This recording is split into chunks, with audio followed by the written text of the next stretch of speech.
Hello there, ladies and gentlemen, and welcome along to a first in the Super Cup. We are at the Circuit of the Americas. It is round 14 of 17 of the 2014 UltraNet Super Cup season. And to be brutally honest, in a season where we've had no idea what's going on, then having a rough idea of what's going on, and then having no idea again, and having ideas again, we've come to the Circuit of the Americas. And honestly, anyone could win. The times are mixed up. There are fast people in the wrong place. There are average people in the wrong place. And we have someone in the right place again. I'd like to introduce Lewis McGlade. What on earth do you make of all this? And also, we sent you on a field report to drive a Super Cup car in Monza. How was that for you? And do you have more respect for these guys in the cars now? Yeah, you've absolutely got to have a lot of respect for these. You may watch the broadcast sometimes and think, oh, these cars are easy to drive. These are not easy cars to drive. You know, I have a lot of respect for all of the drivers, and I gave it a go back in Monza, a track with grip. This track, however, does not have that. It's really, really slippery, this track. You know, it's a new track. And not only that, the temperatures we're looking at, it was 42 degrees track temperature, quite a lot yesterday. And if we get that today, these cars, it's going to be hard to hold on to. So a car that doesn't, it's not really got any grip on a track with even less grip than that, you're going to see a lot of people sliding around, probably a lot of mistakes. So it's going to be difficult for some of these drivers to hang on. Well, it's 35 degrees temperature in free practice here with Jarl Tyen for Waters Automotive. Currently topping the session. The speed is incredible from both Waters boys, actually. We've got Tyen there in first, and David Francic filling in for Bart de Vos down in 10th. It's looking like a very good day, or could potentially be a very good day, for one of the bottom teams. Currently Waters are third from bottom and in desperate need of some points.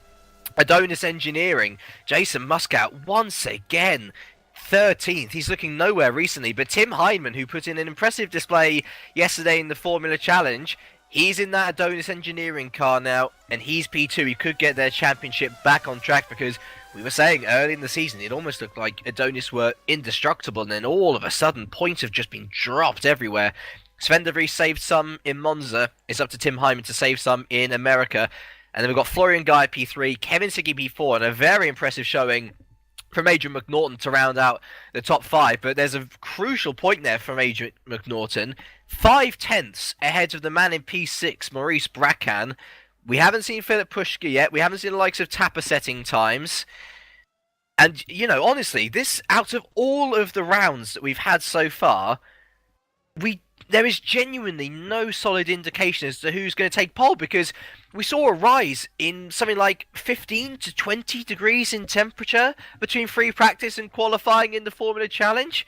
I don't think it's going to be that steep here today, especially with free practice being in 35 degrees, but you enter qualifying in parc fermé conditions, and if you've got the wrong wings, then you are going to be seriously hampered, whether it gets colder or hotter, actually. Yeah, as we move over into that qualifying session, and it's 29 degrees ambient, 35 degrees track, so it's a lot cooler than it is yesterday. But what you'll probably see across this race is... oh, no, it's just changed. They go 42 degrees track temperature, I've gone straight up. It's just the way that the wings, and you can change them a lot. There'll be a big split.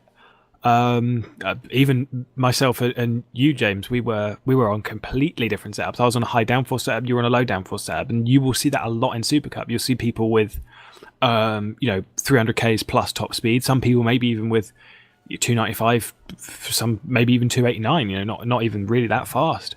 Kilometers an hour on a straight. And you've just got to strategize yourself across the race and how these tyres are going to last. It's a 32 lap race and a 19 lap race, so it's going to be interesting. The other thing that I've heard, which I don't know if we'll see too much of, although I see Santiago Niza, Philip Pushka's currently on the bit, he's actually not left the garage, and Roy Verjal's on, is the Prime compound tyre. We saw this back in Malaysia, all the way back in round 2, when we had sweltering temperatures.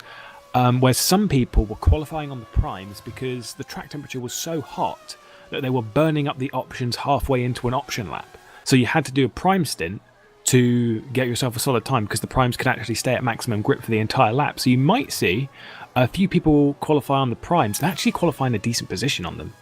Well, I think, from what I've been hearing in and around the paddock, we are seriously looking at a two-stop here again.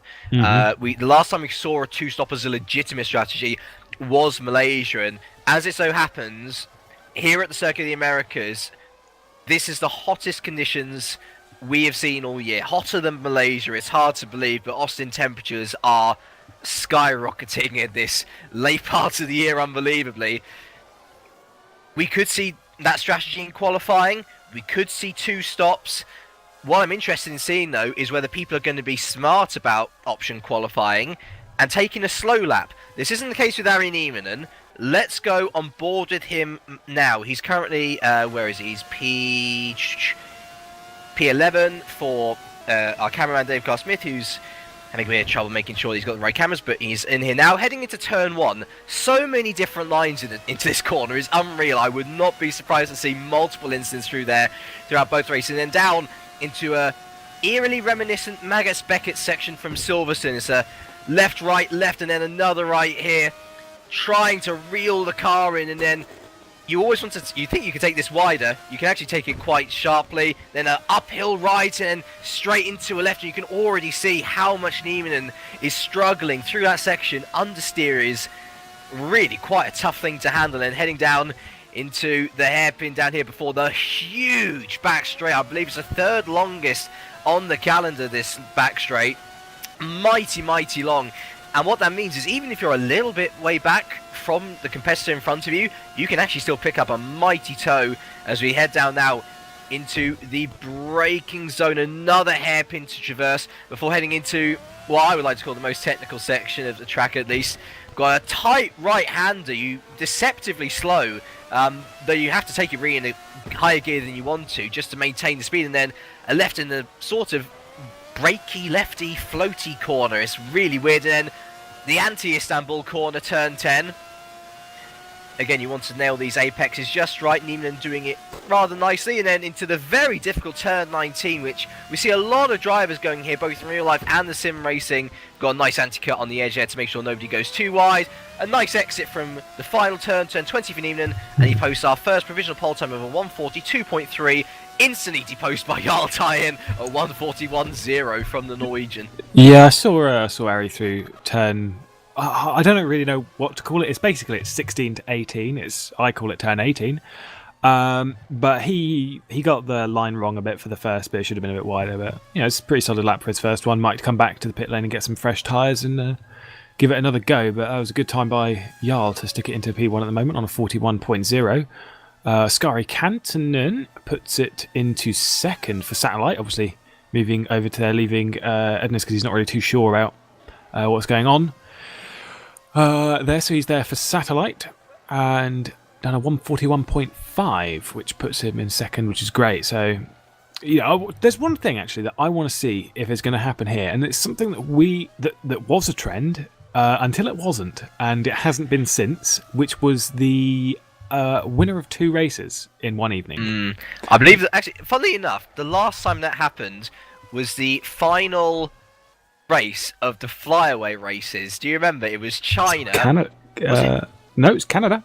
Canada was the last really? time it happened. Yep, Sven de Vries won both races in Canada. I'm wrong then, aren't I? But that was a flyaway race. That's not European. It was, yes. And then we had the European season, which we have finished. The previous round was the last round of the European season. Yeah. But so it was Canada was the last time we saw that back in round 7, and we're now here back over that side of the world for round 14. Aaron Eamon does actually return to the pit lane as I thought he would. But yeah, we'll see if we can get same winner of 2 races again. Florian Guy, no idea. Yeah, no, absolutely. Well, Florian Guy has just gone on to pole position for Simcraft Racing, a 1:40.8, 2/10 ahead of the now deposed Tyen, and Tim Heinemann making his debut in the Super Cup for Adonis Engineering, a solid effort, P3, only 1/10 off Tyen as well.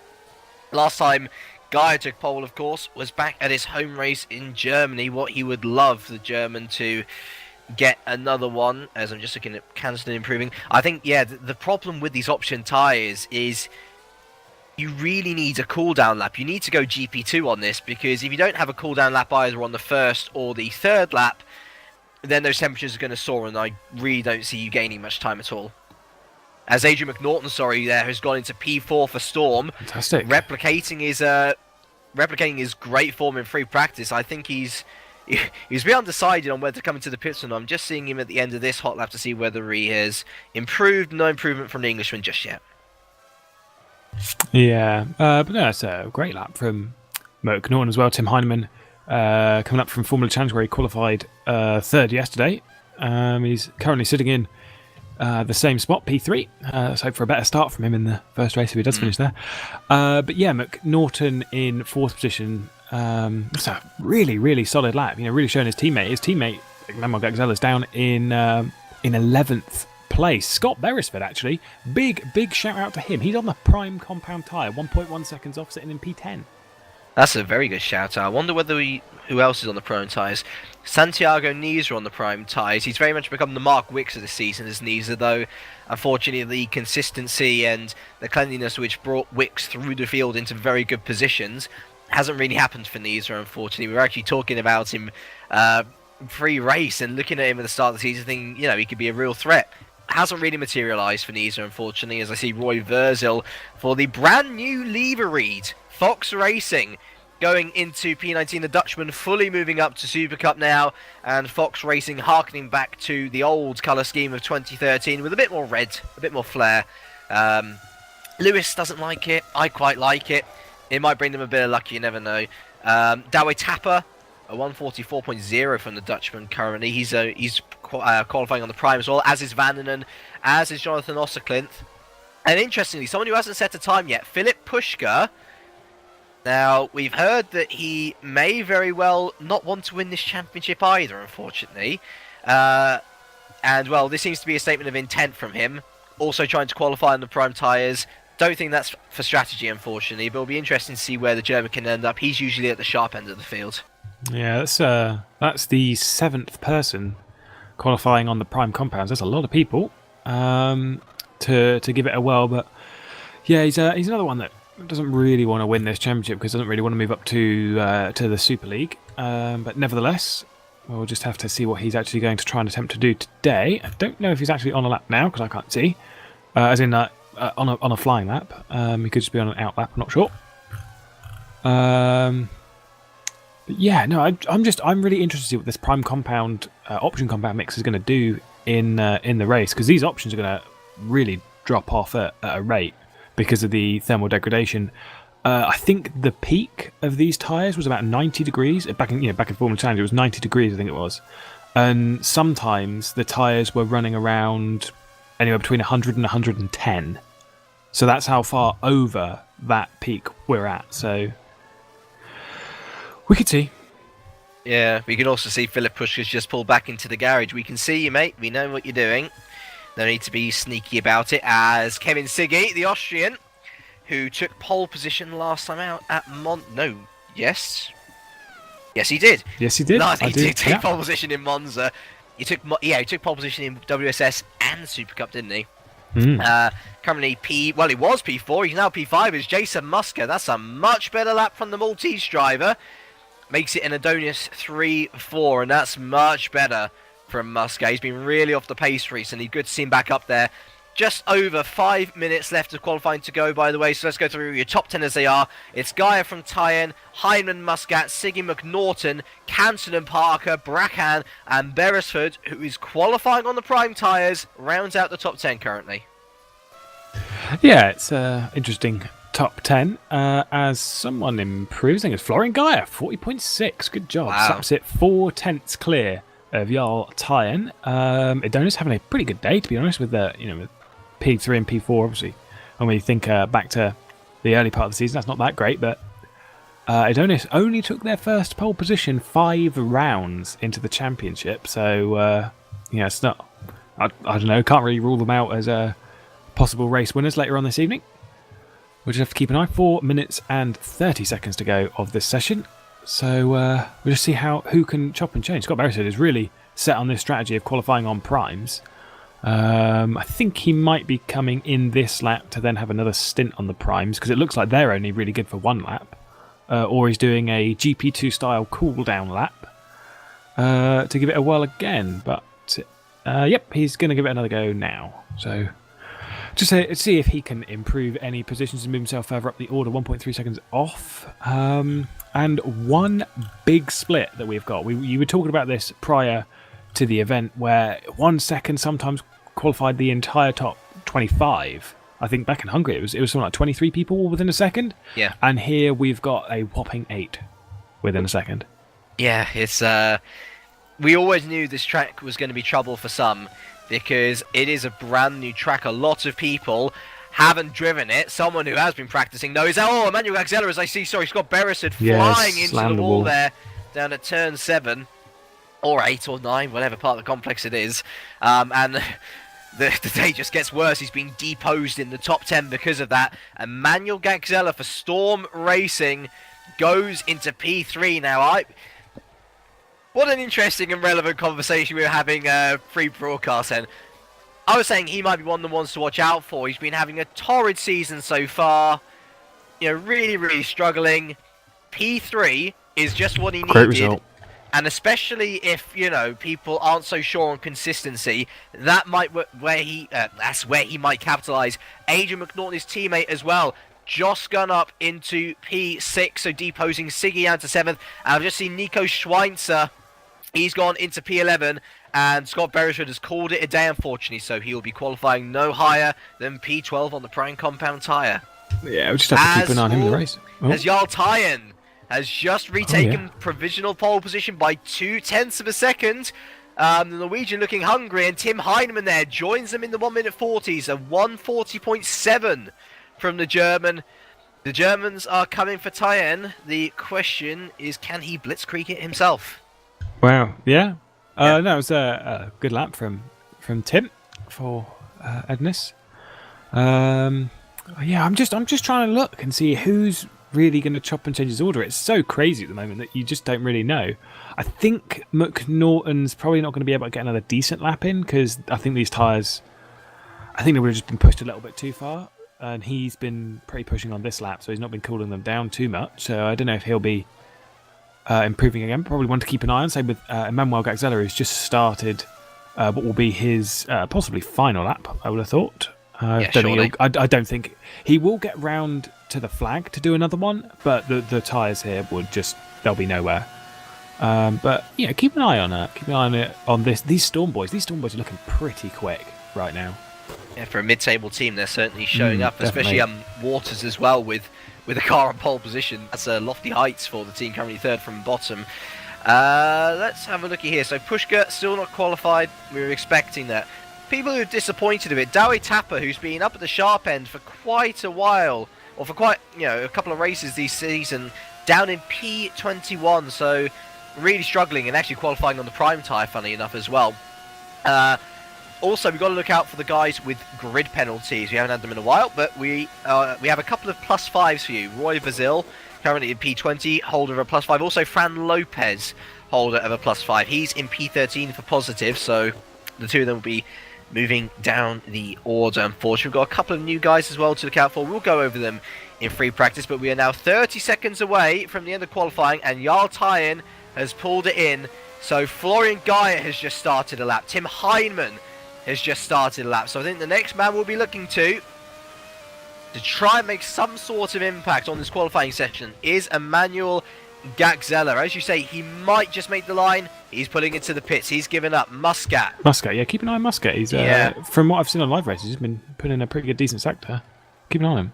Lopez is ahead of him as well. Might put a little bit of understeer through the final corner. Indeed, he does. Lopez improves to P11, and Muscat improved his time. Improved, but not enough. He stays P5. McNaughton coming down the road next. He's going through P19. Oh, I just see that Menno dropped up into the top 10. That's pretty good for Menno. McNaughton in, Siggy in, Cantonen in. Ogiana's coming around. I don't think he's going to be making too much impression. Let's look to Maurice Bracan now, P9. The German to Philip Pushka. Teammate, I should say, to Philip Pushka. He stays P9. Obviously, Menno can't improve. Tom Parker can't improve. Fran Lopez can't improve. So, it seems to me that the next two people, And the only two people we should be really looking to, is Florian Geyer and Tim Heinemann, the two Germans. Geyer currently the first of them on the road, I think. Yep, Geyer just coming around the anti-turn 10 into turn 19. We've only sort of cottoned on to the end of this lap, and he runs wide turn 19 as well. If we were stricter stewards, then that might have been a bad lap. And squirming on exit as well. No improvement from Geyer. Let's look to Heinemann now. He's the only person who could take it away from Tyen. And a squirm as well from Heinemann. Yep. No improvement. So, Waters Automotive and Jarl Tyen take their first pole positions of the year. I believe he becomes the first Norwegian. No, he doesn't. Petter Castle was here before. Don't worry. First Norwegian this season, for certain, to take pole position. What a crazy qualifying. Your top 10 are Tyen, Geyer, Heinemann, Gaxella, Muscat, McNaughton, Siggy Cantonen in the top 10 for the first time since the Canadian round, I believe. Bracan and Klont round out the top 10. Yeah, see, I think Francis put a lap in at the end of the session to stick his Waters Automotive car up into P15. Good result. I think he was battling down in P20 a bit earlier on, so to put that car up into 15th, good job. But yes, his teammate Jarl Tyen, what a fantastic lap to put him on pole position. What that means for the race, I have got absolutely no idea. This is going to be one crazy race, I think. It's going to be pretty all over the place because of the tyres. We'll just have to keep an eye on it. I've spoken a lot this season about the thermal degradation of the tyres. So, I don't know. Keep an eye on it. Interesting scenes in the lobby. It seems that the Circuit of the Americas has gained this little haters club. Jarl Tyen, not one of them, though. Don't blame him. Don't blame him at all. And race director Chris Williamson threatening increase of temperature with more complaints. Don't blame him. I was considering asking before Formula Challenge if we could not do this 42 degrees track temperature, because that plus this track is not good. But it all worked out well in the end, I suppose. And it must be asked then, what on earth is going to happen in the race? Because at the start of race 1 in Formula Challenge, me and you know, didn't we? Completely different first gears, and all of a sudden we had people from the back flying past. We had Eric going off into the distance. We had Petter Burlak having a full start by going backwards somehow. Yeah, I really enjoyed my start yesterday. Yeah? 4th till probably about 15th or something by the end of the first lap. It was really really good thumbs up. Just a really bad start. The thing is with this track and the temperatures, when these tyres are really, really sensitive. They'll spin, but it's just, in these cars, really, really hard to start with these tyres and this temperature. Someone's going to nail the start. Someone's going to do it really well, and they are going to gain a load of positions, like just an absolute load, because it's going to be so easy to mess it up. I reckon anyone who's qualified like below the top 10, I do not envy at all, because that is going to be pretty messy, I feel. I think someone's going to spin on the start, like I did back in Monza. Mistake for Pushka then? Or perhaps what he wanted in the first place. You never know. Santiago News, I suggest that you put your slash to do in your private W. messages. Yeah. The slash and the W the other way around. Right, let's cover who's coming in for this round then. So Janne Vananen returns to the Super Cup with FA Racing. Tobias Olsen makes his debut for Centurion Grand Prix in place of Mikko Swokas.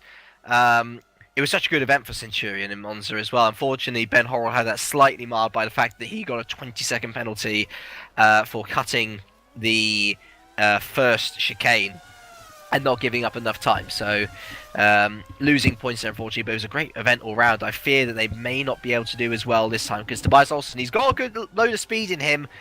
Bit inconsistent though, but himself and Vananen are really... David Franchich, of course, making his debut in the Super Cup for Waters Automotive. Nico Schweinzer returning for the 6-axis racing, and of course Tim Heinemann, aforementioned. Come for those are the only new guys. Let's quickly go through the championship as well. Championship, who wants to win it? Seems like nobody. De Vries leads on 4.24. Pushka is second on 3.64. Muscat's in on 3.43. Gaia 2.88. Parker 2.18. Siggy 2.17. Klon 2.11. Cantonen 1.84. Lopez 1.46. And Brechan, after a string of hugely impressive performances, into the top 10 now on 130.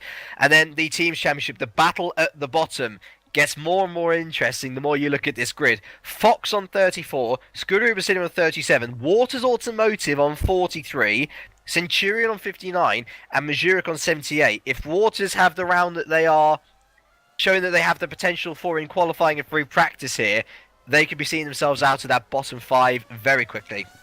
The battle for the top 10 places, TSA and FA, only 26 points separate the 234 and 160. Battle for the midfield is between Storm and Street Fighter. Storm having a very good qualifying. They could see a huge gain of points there on Street Fighter, 191 points to 225. Multiforce is in a bit of its own area, really, 258 points. Don't really have to focus on behind, don't really have to focus ahead, because Positive Sim Racing is now 99 points ahead of them. They're locked in battle to try and catch up to Satellite Racing on 398. We have the battle for second between Simcraft and PB, 535 and 498 points respectively, and then Adonis Engineering still way out in front on 622 points. There could be a lot of teams changing position by the end of this round, though, I think. There could be, indeed. I think the whole championship idea is going to really spice up and change towards the end of the season. And you know what? I still think Sven's going to win the championship. I've still... Really? Yeah, because you've got to think of it, the gap, it's not... It's like 60 points to Pushka, who also doesn't really want to win the championship, starting last. So, I really don't know what's going to happen. Sven also saying that we should all be very sad that he's not here. Maybe a little bit, because you might spice up, but... No. The action would probably be better if someone was here seeing what Sven would actually do with this field. But he is the championship leader. Whether he will stay that until the end of the season, I don't know. I tell you what, fair to say, actually, there's only 200 points left on offer. Mm-hmm. Did you know that only the top 4 people can now win the championship? Wow. It's only between De Vries, Pushka, Muscat, and Gaia. And... Wow. Well, yeah. I think... It's just... I think Sven's still legitimately going to win this. Yeah, unless someone has a stonking good end to the season, which Philip Pushka doesn't look like he's really trying too hard to do. Jason Muscat's heading back on the right path to battle his way back up into the top of the championship, and Florian Guy has got to really nail this end of the season to make basically everything go perfect. Whether he can, we'll have to wait and see. The warm-up session is over, and we're about to move on into the first 32-lap race. Will it be 2 stops? Will it be 1 stop? I'm sure some people will be pushing for the 1, but we'll just have to wait and see what everyone's going to be doing. Fair play to Mikko Yakinen, remembering he's got a 5-place grid penalty from yonks ago. Really? Yeah, and he's genuinely correct as well. He hasn't served a 5-place grid penalty. Mm.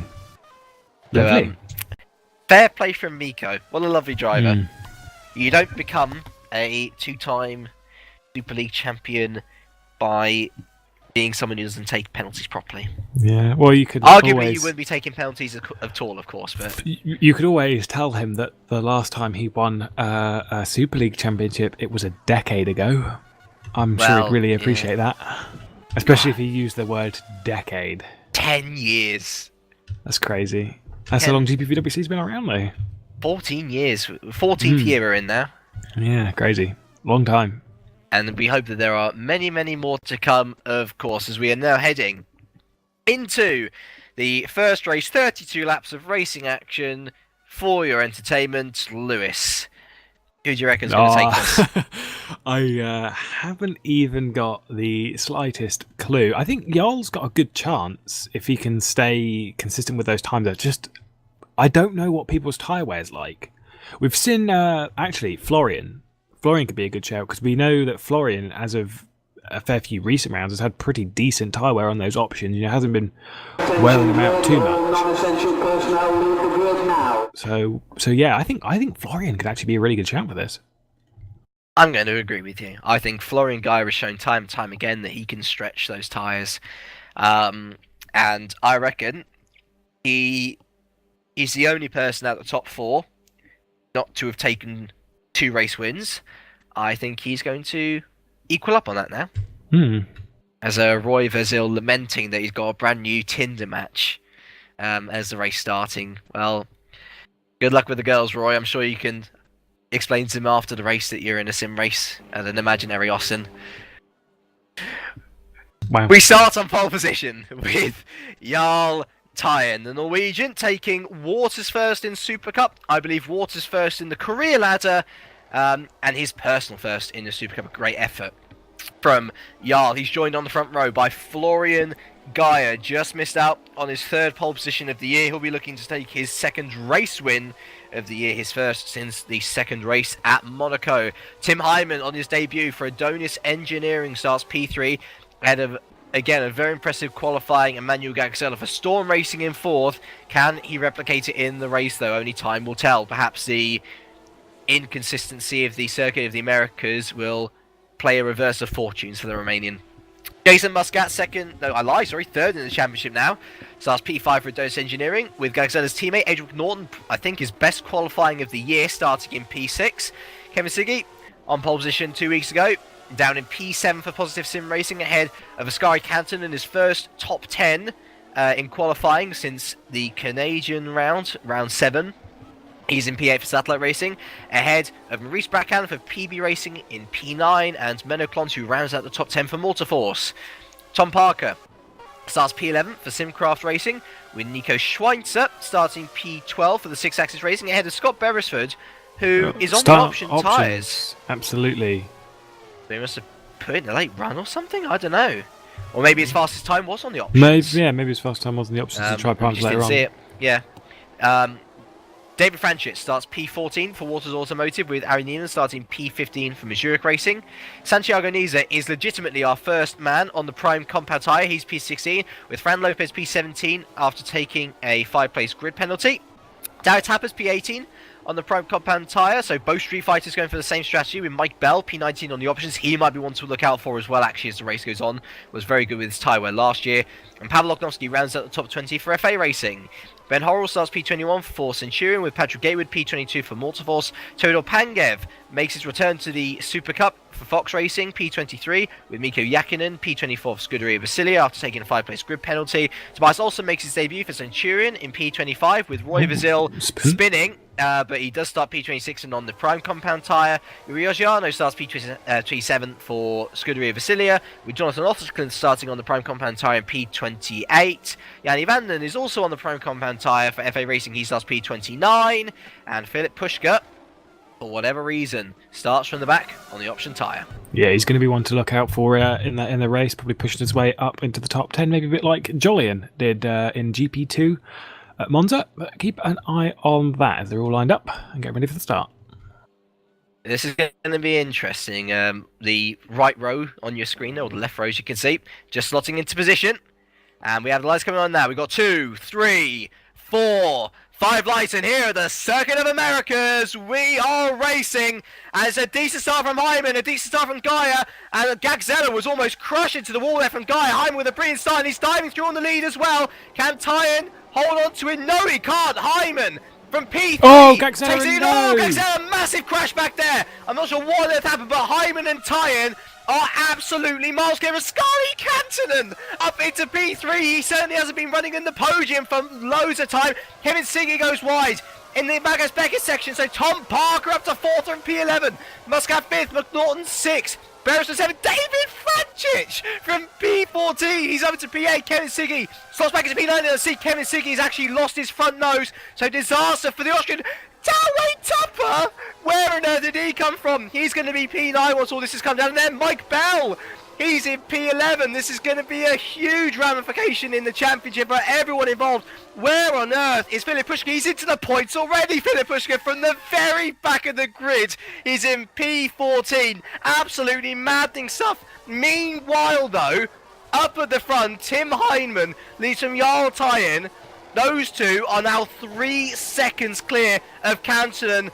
I wonder how long it's going to be Canton though. Tom Parker is right on the back of the fin, and he dives through in the second round. Muscat's round is all kicking off, and Tom Parker is now followed by Scott Beresford. This is absolutely maddening stuff. Meanwhile, I need to tell you what the top 10 is so I can take a drink, because I'm speechless. It is Hyman from Tyen, Cantonen, Parker, Beresford, McNaughton, Francic, Siggy, who goes into the pit, so it's going to be Bell, and Olsen! Olsen is up into the top 10! This is absolutely astonishing stuff! And there's Philip Pushka! Philip Pushka going into turn 1 in V11. Can he take P10 from Tobias Olsen? Oh my word, Mikko Häkkinen. That's pretty what dumb. on earth was that? Tobias Olsen, Nick's Patrick Day, oh my goodness me! Jason Muscat, who spun from P5, he's up into P11 again. And I'm going to let you talk, Lewis, because I've got a lump in my throat, and it's not the one I should be proud of having.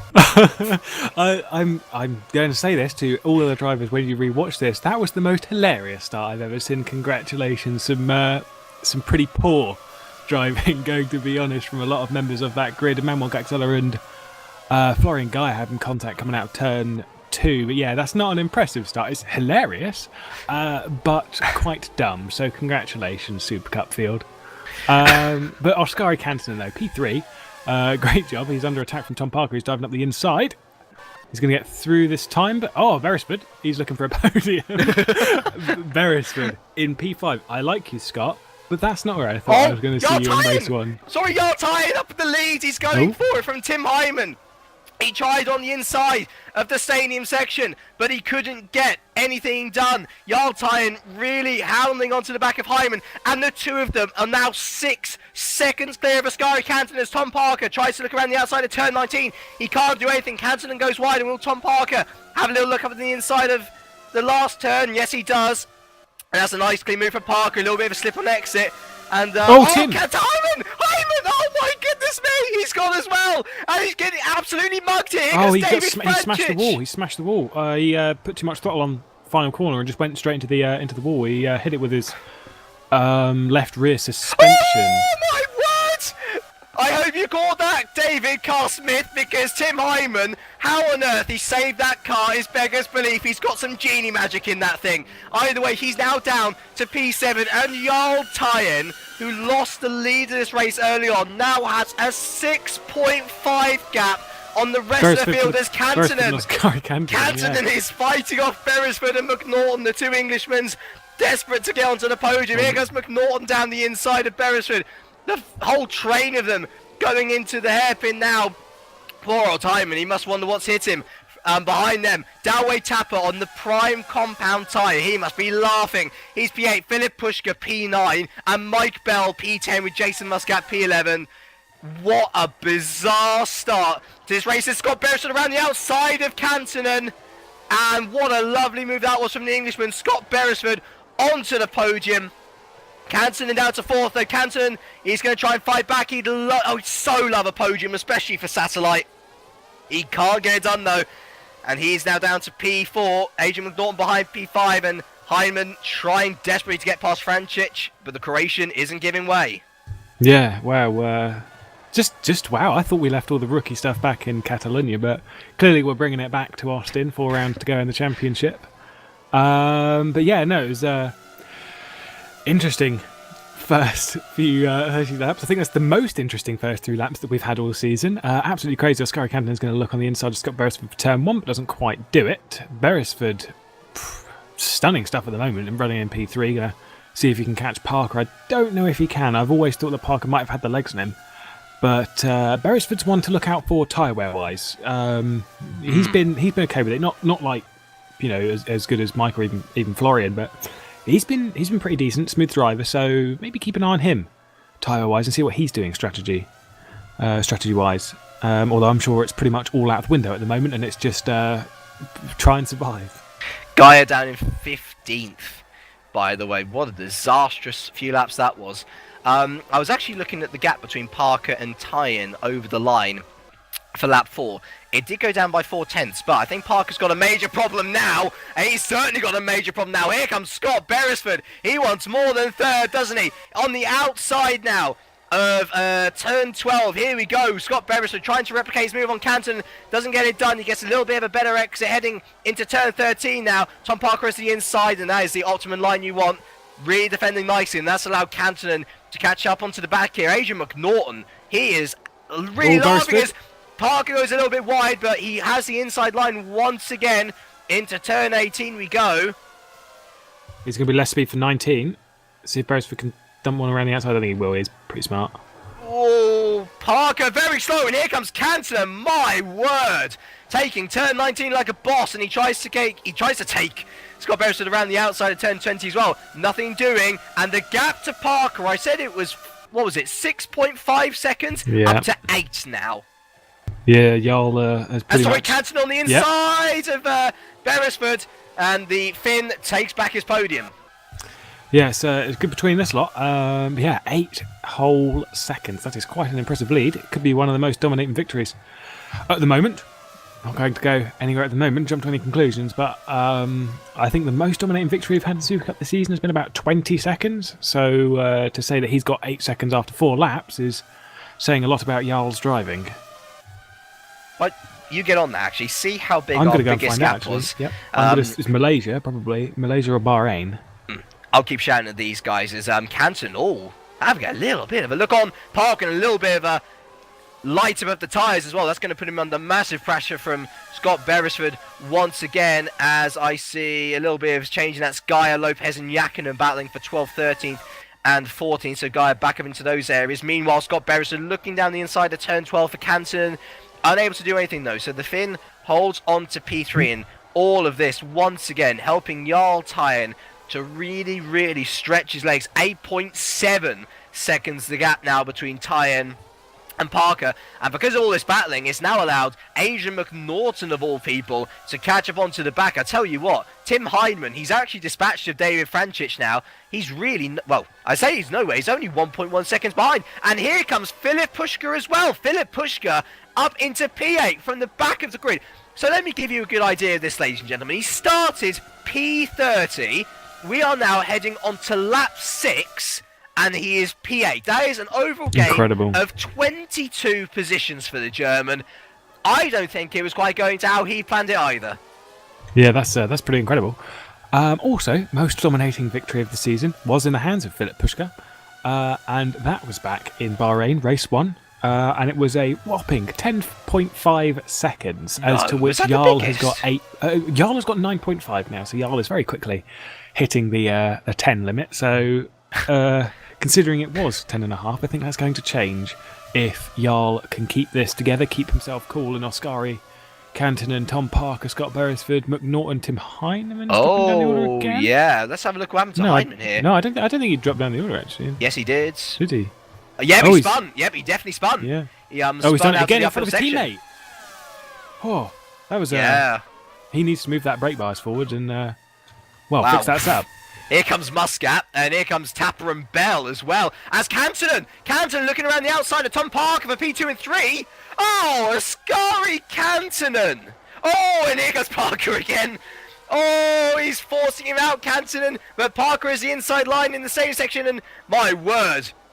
Contact! And well, I don't really think there's much that Canton could have done there. No, I don't really blame Canton for that at all. Like, Parker just spun in and was quite selfish with that line, so yeah. He's down to P11, Canton down to P5, and Filip Puška is one place away from a podium after 7 laps, the podium of which is now inherited by 3 people who have never had a podium this season before. Jarl Tyen leads by 11.3 seconds ahead of Scott Beresford, who leads Adrian McNaughton, looking for Storm's first podium of the year, leading Filip Puška, Cantonen and David Frančić rounding out the top 6, and then it's Muscat, Hyman, Tapper and Bell, though this will probably all change in another 5 laps as well.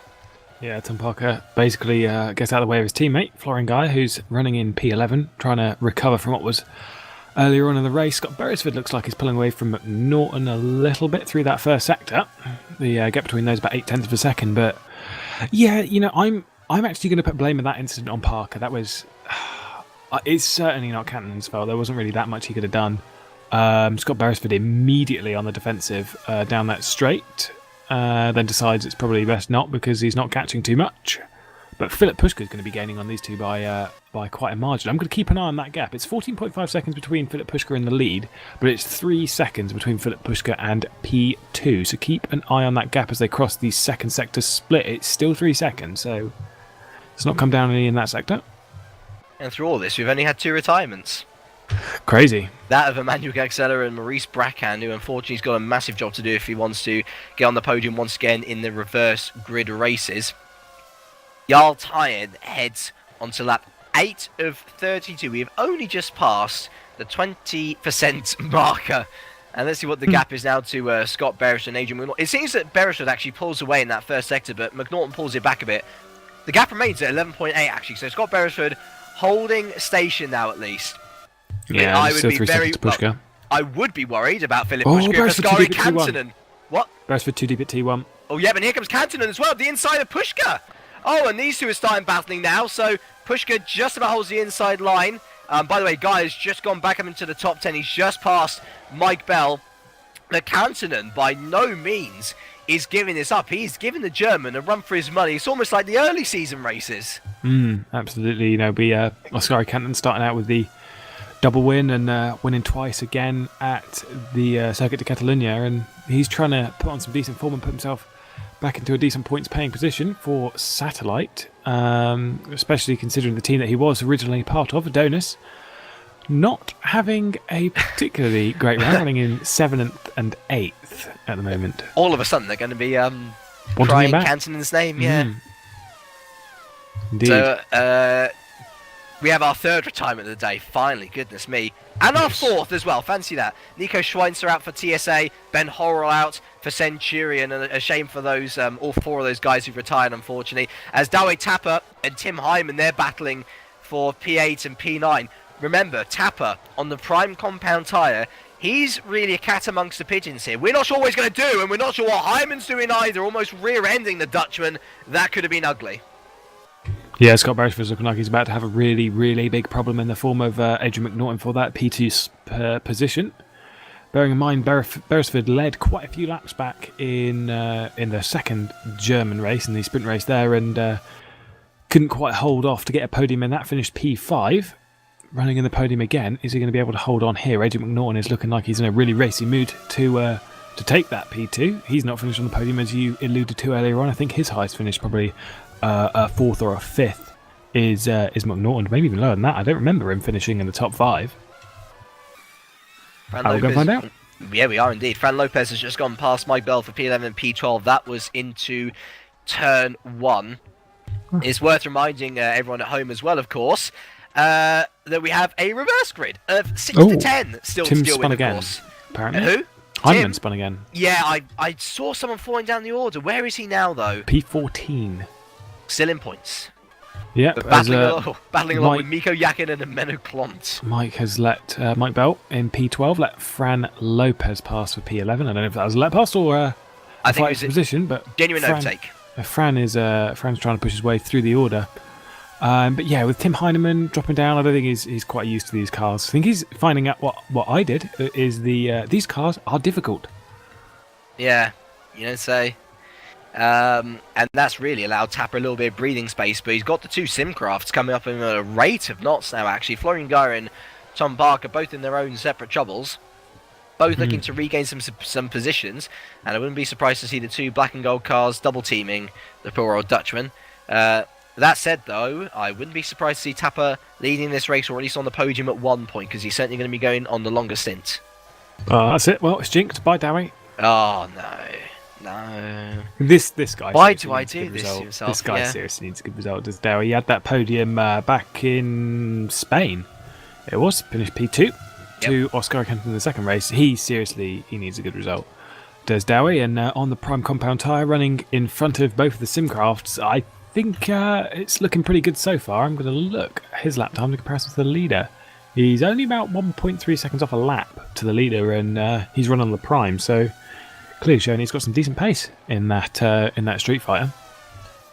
Got to wonder how he's going to react to these Simcrafts on the option tyre, and I mean, look at the amount they caught up through Sector 1. Florian Gaia right on the back of the Dutchman now. And if you're in Dowie's situation, what would you be thinking? Would you be thinking, let's not interfere with my strategy now, let's let them pass on the straight? It's a sensible place to let them through at least. I don't know, you've got to fight for what position you've got, really. I don't know what his decision's going to be. Be interesting, we'll have to keep an eye on him. I don't know what I'd do. I really don't know. I think Guy's going to try and force the issue here, getting up into the slipstream of the Street Fighter Racing Systems driver. He'll have a little look down into turn 12. Late on the brakes is Gaia. A bit too late on the brakes, though, and he goes wide. And I wonder if Parker's going to have a go. No, the Englishman stays behind his teammate, who, of course, is one of only 4 people in with a chance of taking the championship title now. And once again, Gaia straight on the back of Tapper. Those Simcrafts look a little bit wild through the stadium section, to be honest. They do indeed. It's just where these tyres are heating up and getting to a point where they're past where they really should be. I'm just checking to see if anyone's coming into the pit lane at the end of the 10th lap at the moment. The thing with Dowie, by the way, looking down into that hairpin, is that he didn't really fight off the Simcrafts. I don't think he's fighting too hard against them. But if they get a run, he won't like move over. But you know what I mean. He won't try and attack or anything, as he has a nice slide out of turn 1 down the hill. I've seen people overtaking into Sector 1. Not many successfully in sim racing, at least. But Gaia certainly going to have a little look at his, and he's up on the inside heading into Sector 2 now, and he's got to be careful because he doesn't want to let Parker get held up by this either. The 2 teammates really have to work together, and I'm sure they're going to stick as close as they can as Tap has another slide up at the top of the hill, and Gaia might want to have a little dive down into the hairpin here. Turn 11, Gaia has a little stab, and Tapper tactically goes wide, I'd say, and I'd imagine that Tom Parker will be following suit very soon. Indeed, straight through probably at the hairpin at the end of this. He'll follow in behind his teammate, and Dowie Tapper in the space of 2 corners will drop down into the 10th position. In fact, that does happen. 10th is now Dowie Tapper's. Fran Lopez going to be right in the back of that very shortly. He's having a pretty good drive at the moment. Tom Parker goes a bit wide on the start of the 3rd sector, 3rd and final. But yeah, it's just when are these guys going to come into the pits? Jarl doesn't, Scott doesn't, McNaughton doesn't. These tyres are holding together a lot better than what I thought. Oscar Canton runs wide at turn 19. But yeah, no one's coming into the pit lane at the moment. Makes you wonder whether a 2-stop strategy is going to be the way to go, or whether people are looking maybe switching to a 1, or maybe whether they were planning 1. Track temperature is still at 42 degrees though. It's not exactly Kool-Aid weather, is it? Indeed. I think looking at this, possibly pushing for 1-stop. Yeah, very possibly. Most of the grid probably pushing for a 1-stop strategy, but that does mean that the sprint race is probably going to be on the prime compound tyres. Kevin Siggy goes past Patrick Gatewood, and on the inside of Tim Heineman, our early race leader. And I think Siggy is on the primes, if I am correct. He is indeed. He is indeed on the prime. So push your strategy. Pretty solid stuff from Positive at the moment, with Siggy trying to push his way back through the order after not having a particularly great start to the race. Let's look back to the other positive though. Fran Lopez now right on the back of Dowie Tapper. Stay away from me was the message to Lopez. It's become an infamous part of this season where, of course, Tapper and Lopez collided after starting on the front row together at Spa, crashing through Bronze Chamont. Let's hope that Lopez can pull off a nice clean move here, and let's hope Tapper isn't too hard on the defence. Oh, in fact, Tapper, I think, yeah, he locks up quite a bit there, and Lopez gets the position without too much hassle. Tapper down to 11th, Lopez up into the top 10. Pushka. Oh, so closing. tie-in. Oh. Yep, tying into the pits. Okay, so Pushka's also closing right to the back of McNaughton. Scott Beresford runs down the hill and into the pit lane. McNaughton does not head into the pit lane. Pushka does not head into the pit lane. Oscar Kenton does not head into the pit lane. Franchik does. The two Waters sharing strategies. And I'll tell you what, they might have timed this perfectly, actually, because Franchich at the last timing beam was 21 seconds ahead of Tyen, and indeed Tyen is out of the pits already, and he's back out into 4th. He doesn't even have Indeed. any need to fend off the competition from Jason Muscat. Nice and early. So Adrian McNaughton then, for the first time this season, leads a race from Philip Pushkin Oh, and what Canton. happened to Tapper and Parker? They just sort of clicked onto one of them, and there was a iffy at turn 1. Hang on. Let's have a little look here. Oh yeah, they made contact into the braking zone. That again looks like Parker's fault. Looks like Parker just comes comes straight across of Dowie. Either way, they're still P7 and 8, so they came in the way that they started at least. But I'd imagine we'd be seeing everyone who didn't pit on lap 12 of 32 pitting on lap 13 of 32. So Tyan out into 4th. Who was next? Beresford out into 10th. That's how big the gap was. Where was Francis? And Francis out into 14th as well. So I'd imagine we'd be seeing McNaughton and the front two coming in very soon. Look at this, Pushka. Is it me or is Cantonen closing? Does look like Cantonen's closing, yeah. Cantonen's looking pretty quick this round. Update on Beresford. He's coming up to the back of Mike Bell. I don't think Mike would really fight too hard with Beresford. I think they're probably the same channel on TeamSpeak. So keep an eye on those two. Beresford, he's come out quite a long way behind Yaltine, of course. That lead. Philip Pushka and Scary Cantonen. Cantonen wide. Pushka into the pits. in. McNaughton. Scary Cantonen's going to lead. For the first time in a very long time, but look how close Yaltine is. Muscat in as well. And Gaia, we thought he might be doing this. He goes round again with Askari Cantonen. He might be pushing for a one-stop. Let's see what everyone else comes through. So Dowie Tapper, of course, on the prime tyre. Not on the podium. And 4th is a good result. Here comes McNaughton now. He's going to be facing Scott Beresford and Mike Bell as well. Another person who we said to look out for. Scott Beresford has overtaken him, but Mike Bell up into P6. McNaughton P7. Looks like he lost a bit of time to Beresford over that stint overall, actually. Siggy, meanwhile, what a great recovery from him. If it is going to be a 2-stop, then he might be looking pretty good. Up into P8, ahead of Pushka, Frančić P10. Gaywood still hasn't stopped, amazingly. So PLM for the multiple driver. Moscow into 12th. Mikko Jakinen hasn't pitted still. He's P13. Fran Lopez P14. And Roy Verzil, who started on the prime compound tyre, I believe, he's still P15. Yeah, I think Siggy's pitted. Well, of course Siggy pitted. He had no front wing at the start of the race. Wonder what tyre he was on back then. He was on option. So he was option. He's gone to prime. So he's technically done his tyre allocation, so he's free to the end of the race. I don't think he'll be able to get there, but that's an interesting thought. Very interesting indeed. We've had another retirement in the form of Tobias Olsson, so Centurion. Unfortunately, a double retirement for them. The Wonders of Monza, very much in the rearview mirror now. And we look now to Askari Canton, who has led this race for a lap. I'm sure he would have loved that. But I would imagine we'll be seeing the Finn into the pits as he goes wide once again at turn 19. Tyres are gone, and in comes Askari Canton. Flow stays out.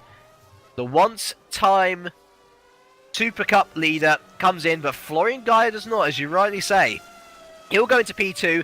Tapper will come onto the podium then. He will be P3 on the prime tyre. Here comes Scott Beresford, and Mike Bell goes round again as well, but he's under heavy pressure from McNaughton now. Wow, Beresford, fantastic drive. He's going to be out well in front of Sky Canton. But wow, what a fantastic stint from Scott. He's 14 seconds, nearly 15 seconds off the back of Jarl Tyne, so a long way to go there. But looking pretty good for this, what is effectively P2 at the moment, because Dowie Tapper and Florian Guy both have to pit. Yeah, absolutely. Interestingly, David Frančić is onto the option tyre. Didn't notice that. Odd. So he is going to be two-stopping. Absolutely.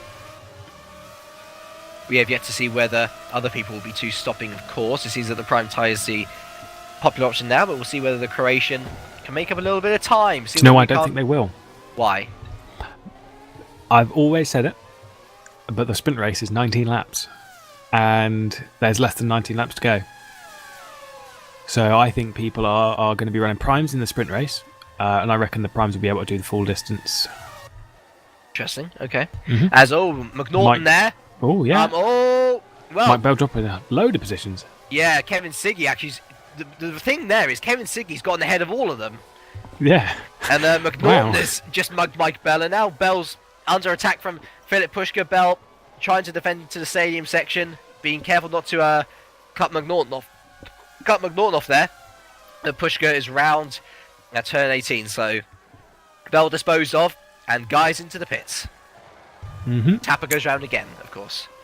Yeah, Tapper will probably go until about lap 20, maybe 19, 20, so that kind of area, and then I'll drop in and stick some options on, maybe even longer if these primes are actually possibly a little bit better because of the just where they are. McNaughton also on the options. I just noticed that. Did he start on the options? I'm sure he did. Yeah, of course he did. Yeah, so McNaughton technically has to stop again. He's been passed by Pushka, who's on the prime compound tire. I think that's saying a lot about the prime compound. Yeah. Definitely the better tyre it looks, isn't it? Pushka then, I would say theoretically onto the podium now. Surely. Possibly, yeah, I would have thought so. Yeah, because Siggy and we think Siggy's going to be stopping again. I find it very unlikely that he'd be going to the end, but you never know. These tyres might be able to hold out for that. I find it unlikely, but possible.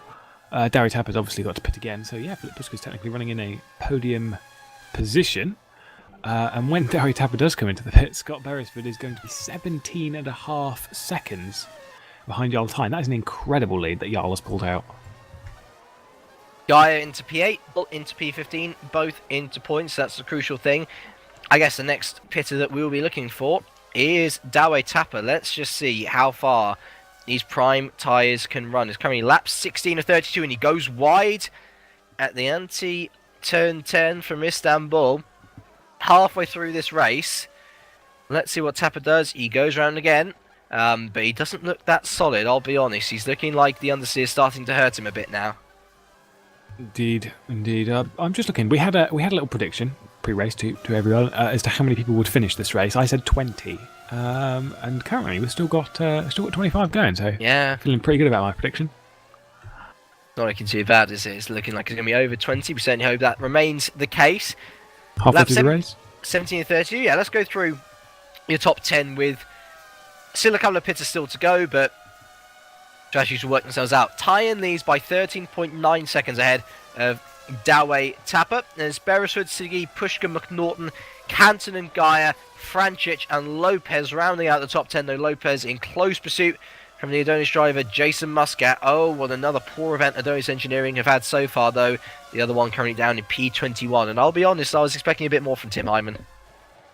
I was expecting a little bit more as well, but my thing would be in his first round of Formula Challenge, Hungary wasn't too impressive. Second round, pretty much one of the better drivers that we've got in Formula Challenge. So maybe it'll take him a couple of rounds to get into the swing of the cars. I know he's generally more of a GT or touring car driver, as he proved in the couple of rounds of WSS that he did, where he won 2 races out of the 4 he did. So impressive over there. But here, I think it was just going to take him a little while to get used to the car.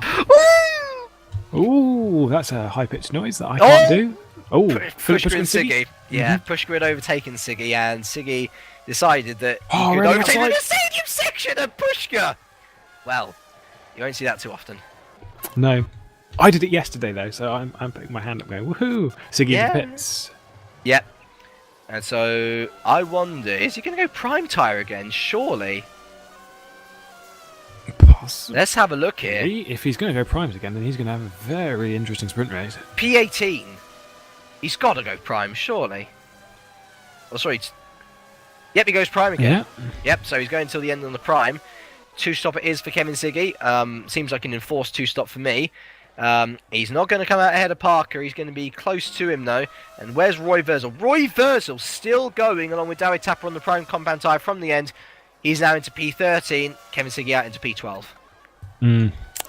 Philip Pushka's closing up to the back of Scott Beresford. I remember the early parts we were checking. It was 3 seconds between them. It's now under 2. So Pushka's really looking like he wants that, effectively, that P2, as it were. So keep an eye on Philip Pushka and whether he can make it from a whopping 30th on the grid all the way up into P2.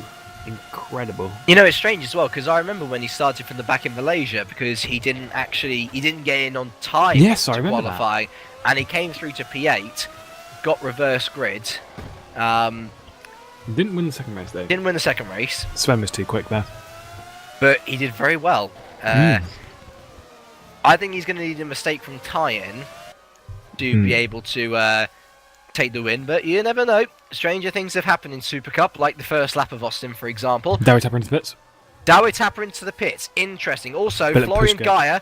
Gaia's gone past Kantonen. Puschke's That's going to actually get second. crucial. So, yeah. Puschke, yeah. Very good call. Yeah. Here we go, up into turn 1. Philip Puschke, the German, from P30 on the grid. Heads into turn 1. And he heads out of turn 1 with P2 in the bag. 21.5 seconds behind Jarl Tyen, though. I kind of feel somewhat that that's going to come down. Because I think Puschke is... I think Puschke is probably one of the faster drivers. But probably one of the faster drivers. He's sitting second in the championship. But I think, especially over the last few rounds, he's proved that he is probably the fastest driver in Super Cup at the moment. Or he's certainly up there. He's got that consistency and that brain in the race to play his cards right at the right time. So I think that gap's possibly going to come down a bit, but Jarl has looked incredibly quick. Dawi Tapper out into P10. Meanwhile, still plucking around on the prime compound tyre is Roy Verzel. He's in P13, and this is now lap 19. So this is actually distance for sprint race difference. Tapper couldn't make it, or at least he wanted to pit early enough to get onto the option tyres quicker. Verzel proving he can make it, though. It's only one lap. I don't think it's too much to worry about. We will probably see a split like we did, I think the last time we would have seen it, or when? Probably Catalonia? Yeah, that was a big one. That was a big split. Actually, no, it was Silverstone. We had a split of some people running the options, Yeah. the prime in the second race. Who the start of the options will be exclusive to people. You know who you are. Starting on the options and not stopping. Most of the grid, if it was options, it was a one stop in the sprint race and come out on the options again for a second blast, and anyone on the primes wasn't stopping. And the primes always worked out to be the best strategy, but those options could really get you some decent results. So my question to you now, Lewis, is the likes of the people who've actually gone option, Franchich, McNaughton being the top two, where do they end up? Because right now, if they were to pit, they were going to be falling down into the lower reaches of the points and even out of contention of a reverse grid pole position. I honestly think they're going to be the ones finishing the race and just feeling pretty bad, because I think they've made the wrong call.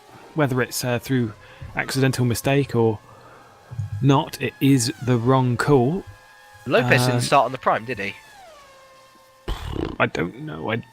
I think so. No, because the top guy was Nisa, wasn't it? Oh yeah, of course. Yeah. Okay. Fair Actually, was Nisa ahead? Either way, there is a move going on, and Lopez is the one making it into turn 12. The Spaniard heads up into P7 with the Croatian David Frančić on his debut here. Very impressive so far. Down to P8, I believe. These two have started on the option tyre as Frančić tried to go back on the inside of Lopez, wasn't able to make anything happen. But these two may very well have to pit again. Indeed. Of course, I'll play into the likes of Muscat and Tapper's hands. Yeah, I said that the gap probably might come down for the lead. It's actually gone up by half a second over a couple of laps. So, Jarl Tyen showing that he's really nailed this circuit. Whether he will do in the second race, he's an extremely aggressive driver, as we've seen a bit. So yeah, could you sort of had that Vettel Rainieri effect where starting in the field, yeah. Great in free air, possibly not so good in terms of racing. We will wait and see. Of course, there's still 12 laps, 11 and a half laps of this race left to go. As someone changed there, that was Tom Parker overtaking Dawi Tapper, and that was into turn 1. A nice clean move from the Englishman. Interestingly, though, Parker on the prime compound tyre and Tapper on the option. So I'm genuinely thinking here that the prime compound tyre is actually the better compound for this circus. Tapper runs wide, and he's got to be careful because Kevin Siggy's not too far down the road, and he's on the prime tyre again until the end. Well, we'll just have to keep an eye on what's going to go on with a couple of these people. I'm still wondering who's going to pit again. I think there's a few people that's probably going to have to pit again. But which ones they are? Jarl Tyne into pits. Whoa, well, good shout. I tell you what, though, he has got he's got a a 20-second gap. He can afford to do this, and he'd be on fresher tyres to the end. But this is where our little theory is going to come into... Yeah, this is where our little theory is going to come into effect, isn't it? Because we are going to see whether the prime tyres truly are the best tyre to be on. Here comes Philip Pushka. Tyne comes out just ahead. And what a lovely exit from Pushka. Tyne defends the line though. And I wonder whether we're going to see an attempt of an overtake from Pushka. My word, Tyne defending to save his life. And there's not much that Pushka can do through here. But we will wait and see whether Tyne can now reopen that gap on the option tyre. Oh, it's going to be interesting, isn't it? Yeah, this really does open so many questions as to what everyone else is going to be doing. If our race leader comes in on the options, he's just let Philip Pushka through. Did we all just see that? Or was that just me? James Kirk is speechless. Those close to me and those who are annoyed by me as a person will know how rarely that happens. Why? Yeah, okay. Interestingly, Dave Carr-Smith, cameraman for today, he says that based on pit times, he thinks that most people will actually pit again. He says that the one exception will be Gaia, who I would not be surprised if Gaia doesn't pit again. We know he's great on his tyres. But I'm wondering whether these prime tyres, if Dave is correct in his theory, will just drop. And everyone will have to come in again. In which case, Tyne has played a bit of a masterstroke. He's on, theoretically, the fastest tyre until the end now. And at a very early stage where he can make the most of it. Yeah, it's just... I'm blown away as to why Jarl let him past. Must get him in for an interview after this and ask him, what was that about? Well, I mean, it could be as simple as not wanting to interfere with his strategy. I mean, look at Pushka. He's not exactly catching up to the German, is he? But he's not exactly falling away either. Maybe he just wants to do his own thing. Maybe he's taken our advice and realises that he's better in open air. Possibly. Possibly. I don't know. That would raise questions on what's going to happen with Adrian McNaughton, though, and the other option people. Surely they're going to go onto the prime tyre at an earlier stage than the people who pit later. And if we're right in thinking that the prime tyre is the better tyre to be on, they might be in an advantage at the end. Well, Circuit of the Americas. Indeed. Why, please? Indeed, what a... we have a battle. Sorry, we've got a battle. Sorry, Canton and the Gaia, P5 and 6. Yep. Go on with your point, but we just need to be looking at this because this is actually quite interesting. Yeah, no, I was just going to say, after an interesting start, we'll keep an eye on the Canton and Gaia battle. A start that had what I would class as a lot of rookie drivers. Pushka into the pits, crazy. Scott Beresford's going to come round. Dave C. All right, Dave. How many points to Dave? Yeah. Beresford Some round again. think he runs this league or something. Yeah. Oh, Canton goes wide at turn 20, so that's put a lot of pressure off Gaia. Let's see where Pushka comes out then. Here comes Fran Lopez, who we think is one of the guys who's going to be pitting in. Here comes Francic as well. Francic definitely has to pit onto the primes once again. Pushka comes out in P8, and behind Jason Muscat, interestingly enough. So the P2 and P3 battle recommences on track. What is going on? Someone tweet in, message me, what's going on? Yeah, we need help. Translate, please. Oh, dearie me. Just what a crazy round. You know, we've not had it as close racing as we've seen through quite a lot of previous rounds of the UltraNet Supercup. We've seen, as I said, rookie driving. Good driving from some driving on the field. Really good duels with that. Some of the four we had earlier was really good. Nice little scrap. A few throughout the field. Once we've split apart, there's been some good duels, and a round which is probably going to take me until the next one to understand exactly what's going on. I wish I could say more, ladies and gentlemen. I really wish I could. Perhaps the next thing which we do need to look out for is Jason Muscat overtaking Philip Pushka, or rather the other way around. Pushka back up into P8. Back up at the front, sorry, McNaughton and Beresford, those are the two people I was interested in. They're not pitting. Neither is Gaia, neither is Cantonen, neither is Lopez, neither is Francic. All of the top 7 going round again. Pushka, of course, P8 goes round again. He has made his 2 stops with Muscat just behind him, P9.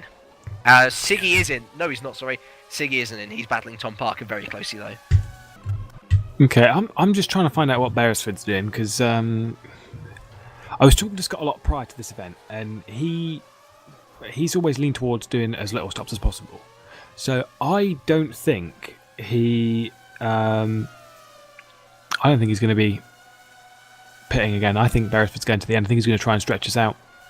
Honestly, I think he is. So Beresford's going to be one to keep an eye on. I think he's going to be able to keep it. We know McNaughton's got to come back in again. I think Guy is probably going to catch up and get past.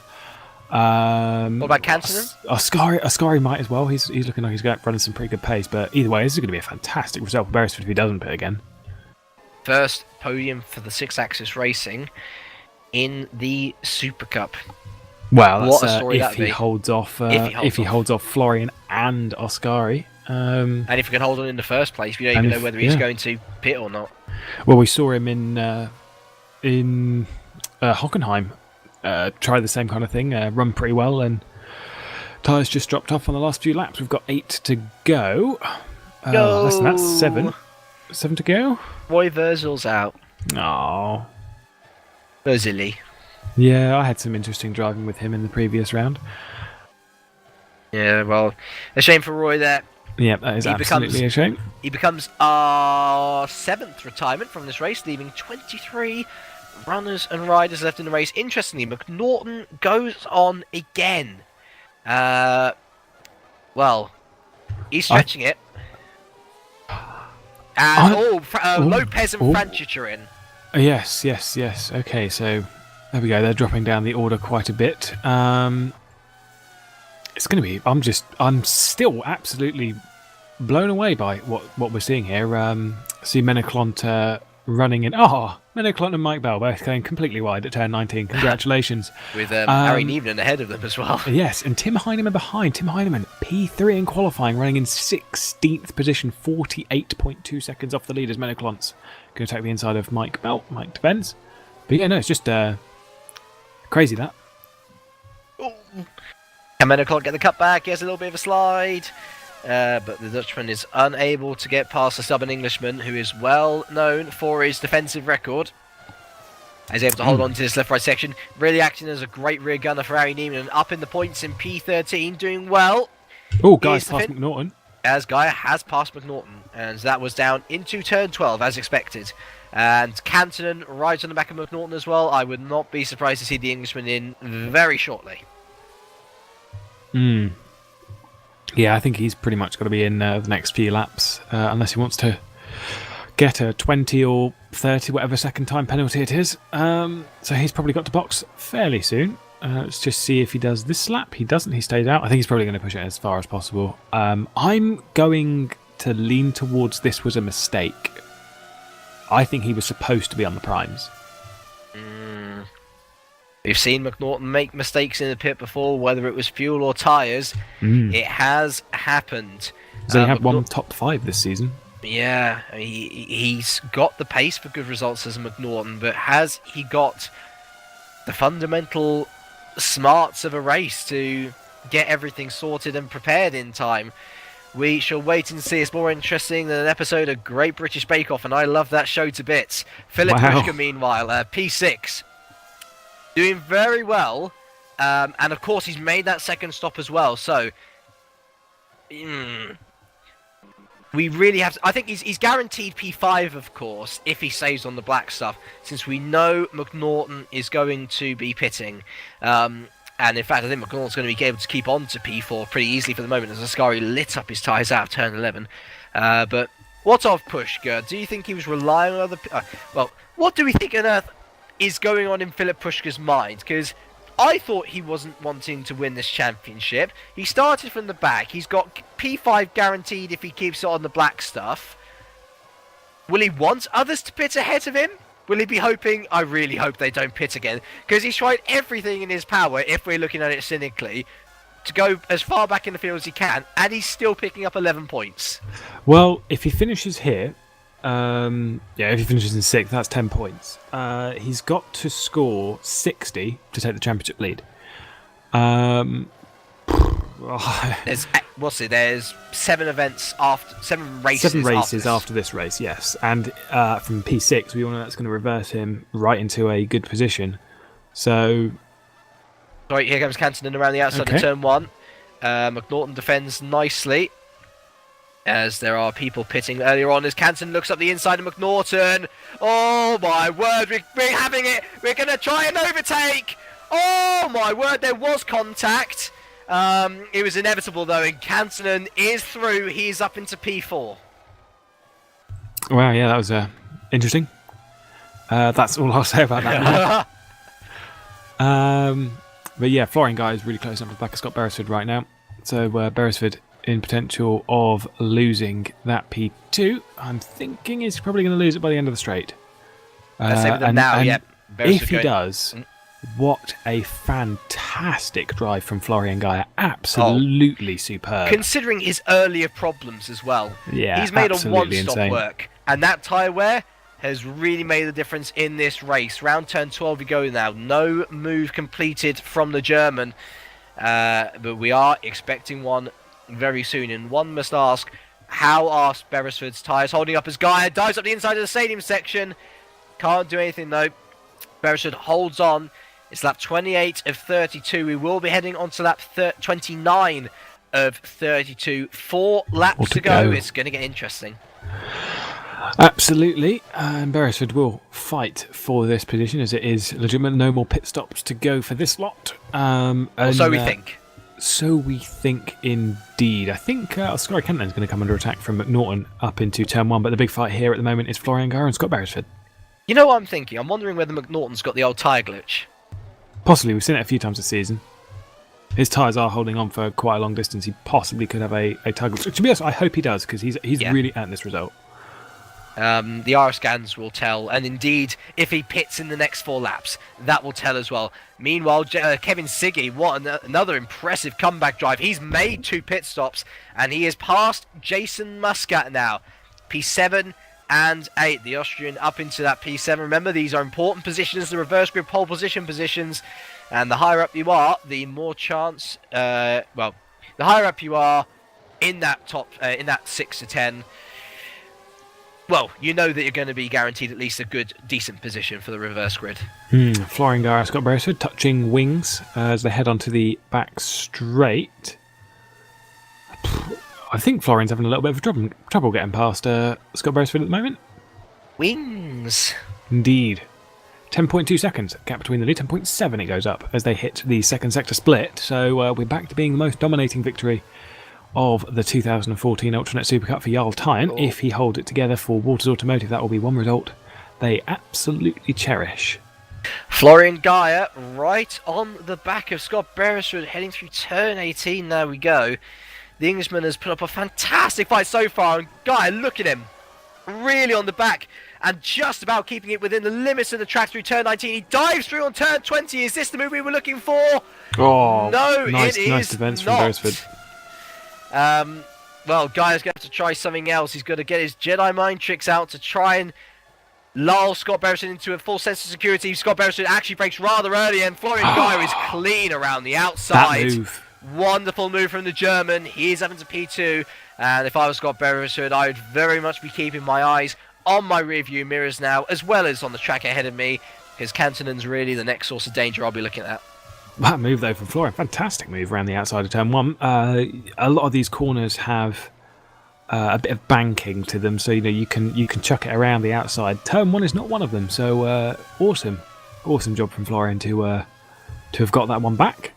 Obviously not going to be retaking the lead unless he's magically 4 seconds faster than Jarl Tyne, which I don't feel is possible. McNaughton's got to be on the prime tyres. He's got to be. Yeah, I'm hoping. As I say, I hope he's on a glitch. Well, I mean, look, the prime tyres lasted 13 laps. On this set, it's suggesting that he's lasting 20. That would mean that he'd be doing the reverse grid on the option tyre. I feel like he's probably on the primes. It's just a glitch. Something we've seen a few times, but fairly rare, especially considering we run 2 races in the evening and there's usually 30 cars. We've seen this 4 times. Probably less than that, to be honest. So that's a lot of cars with it happening very few times. So, it's fine. 2 laps to go. Jarl Tyne on lap 31 of 32. Behind him, Florian Gaia, 11.6 seconds is the gap. He hasn't really lost Scott Beresford, to be fair. The Englishman hanging on in there. As I say, his main worry has got to come from behind, though. Ascari Cantonen and Adrian McNaughton coming up fast. His one hope is that Cantonen and McNaughton are going to start battling, though. And McNaughton got a much better exit out of turn 1. The Englishman can't do anything into the left section, in which Ascari Cantonen overtook him just a few laps before. But these two certainly look a lot faster than Beresford at the moment. And, well, I think that we're going to be seeing a last effort battle for the podium on the final lap of this race. Yeah, Beresford has got to keep cool, keep calm, and do all the right things, hit all the apexes, but this is not... Wow, Philip Pushkar's really, really closing into this lap. If they start battling and go slow, Philip Pushkar could be right on the back of them on that last lap. I know he's a long way back, but the amount of time you lose from dueling... I don't know. It's probably going to be one of the most tense laps that McNaughton, Beresford have done in the UltraNet Supercup this season. It's going to be a very tough one. Rounding turn 19 and now rounding turn 20. Jarl Tyne, the Norwegian, for Waters Automotive, a team which is 3rd from bottom in the team's standings, starts his final lap in the lead of this race. Andreas Waters will be biting his fingernails down to the bone. Florian Gaia, 11.5 behind. He has closed the gap only by a 10th, though. Another person who would be biting his nails if they weren't on the steering wheel is Scott Beresford, though. Ascari Cantonen is right on the back of the Englishman now. Heading into the reverse Maggis-Beckett section we go now. Scott Beresford just about holding on, and Cantonen really closing up the gap. Here comes McNaughton as well, and Philip Pushkar is well behind.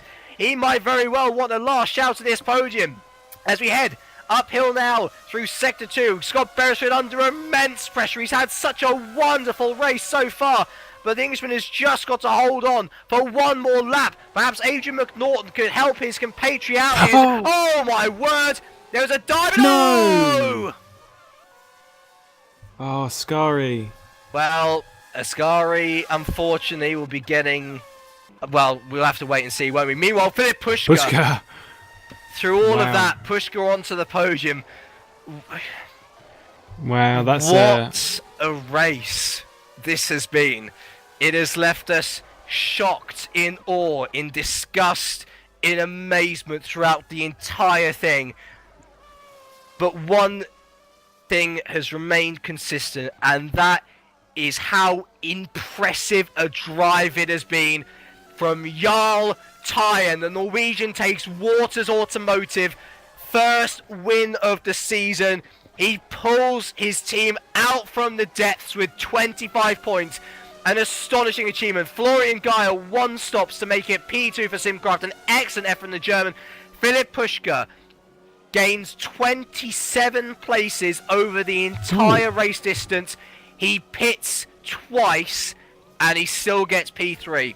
Adrian McNaughton P4, Scott Beresford P4, and I wonder whether Ascari he spun. Ascari totally dropped off, yeah. Yep, he lost it completely. So Scott Beresford, P5, I'm sure he'll be disappointed with that, but one might say even under the normal circumstances, that would be what he'd be getting, I'd say. Kevin Siggy, another impressive recovery drive, P6. Ascari Cantonen, P7. Jason Muscat, P8. Tom Parker, P9. Fran Lopez, P10. Remember, 6 to 10. The reverse grid pole position people. David Franchich, P11 on debut. Tapper, P12. Klomp, P13. Neiman, P14. And Mike Bell makes it Mazurek double point score. The two of them coming home 14th and 15th. Yeah, I'm going to be honest with that. Ascari thing, as we saw quite a lot in the early part of the race, bit of a rookie move. I think his tyres are probably going off a bit as well. Just a really big shame for Beresford, and hopefully in the second race this evening, in probably about 5 or 10 minutes time, we don't see so much. This is the grid that's supposed to be one of the best and most talented, as Tim Heineman crosses the line with a punctured car in P18. But this is supposed to be one of the more talented fields in GPVWC, and that's really not what we saw today. So hopefully they get their act together and grow up a bit. Preach, yeah. Oh, you wait till I get aggressive in a bit, and I'll just start telling them they're all rubbish and they should all get better. Oh dear. I'll tell you what, I was going to do points for the rest of the table, but because they've been such naughty boys, I'm just going to do it for the top 4.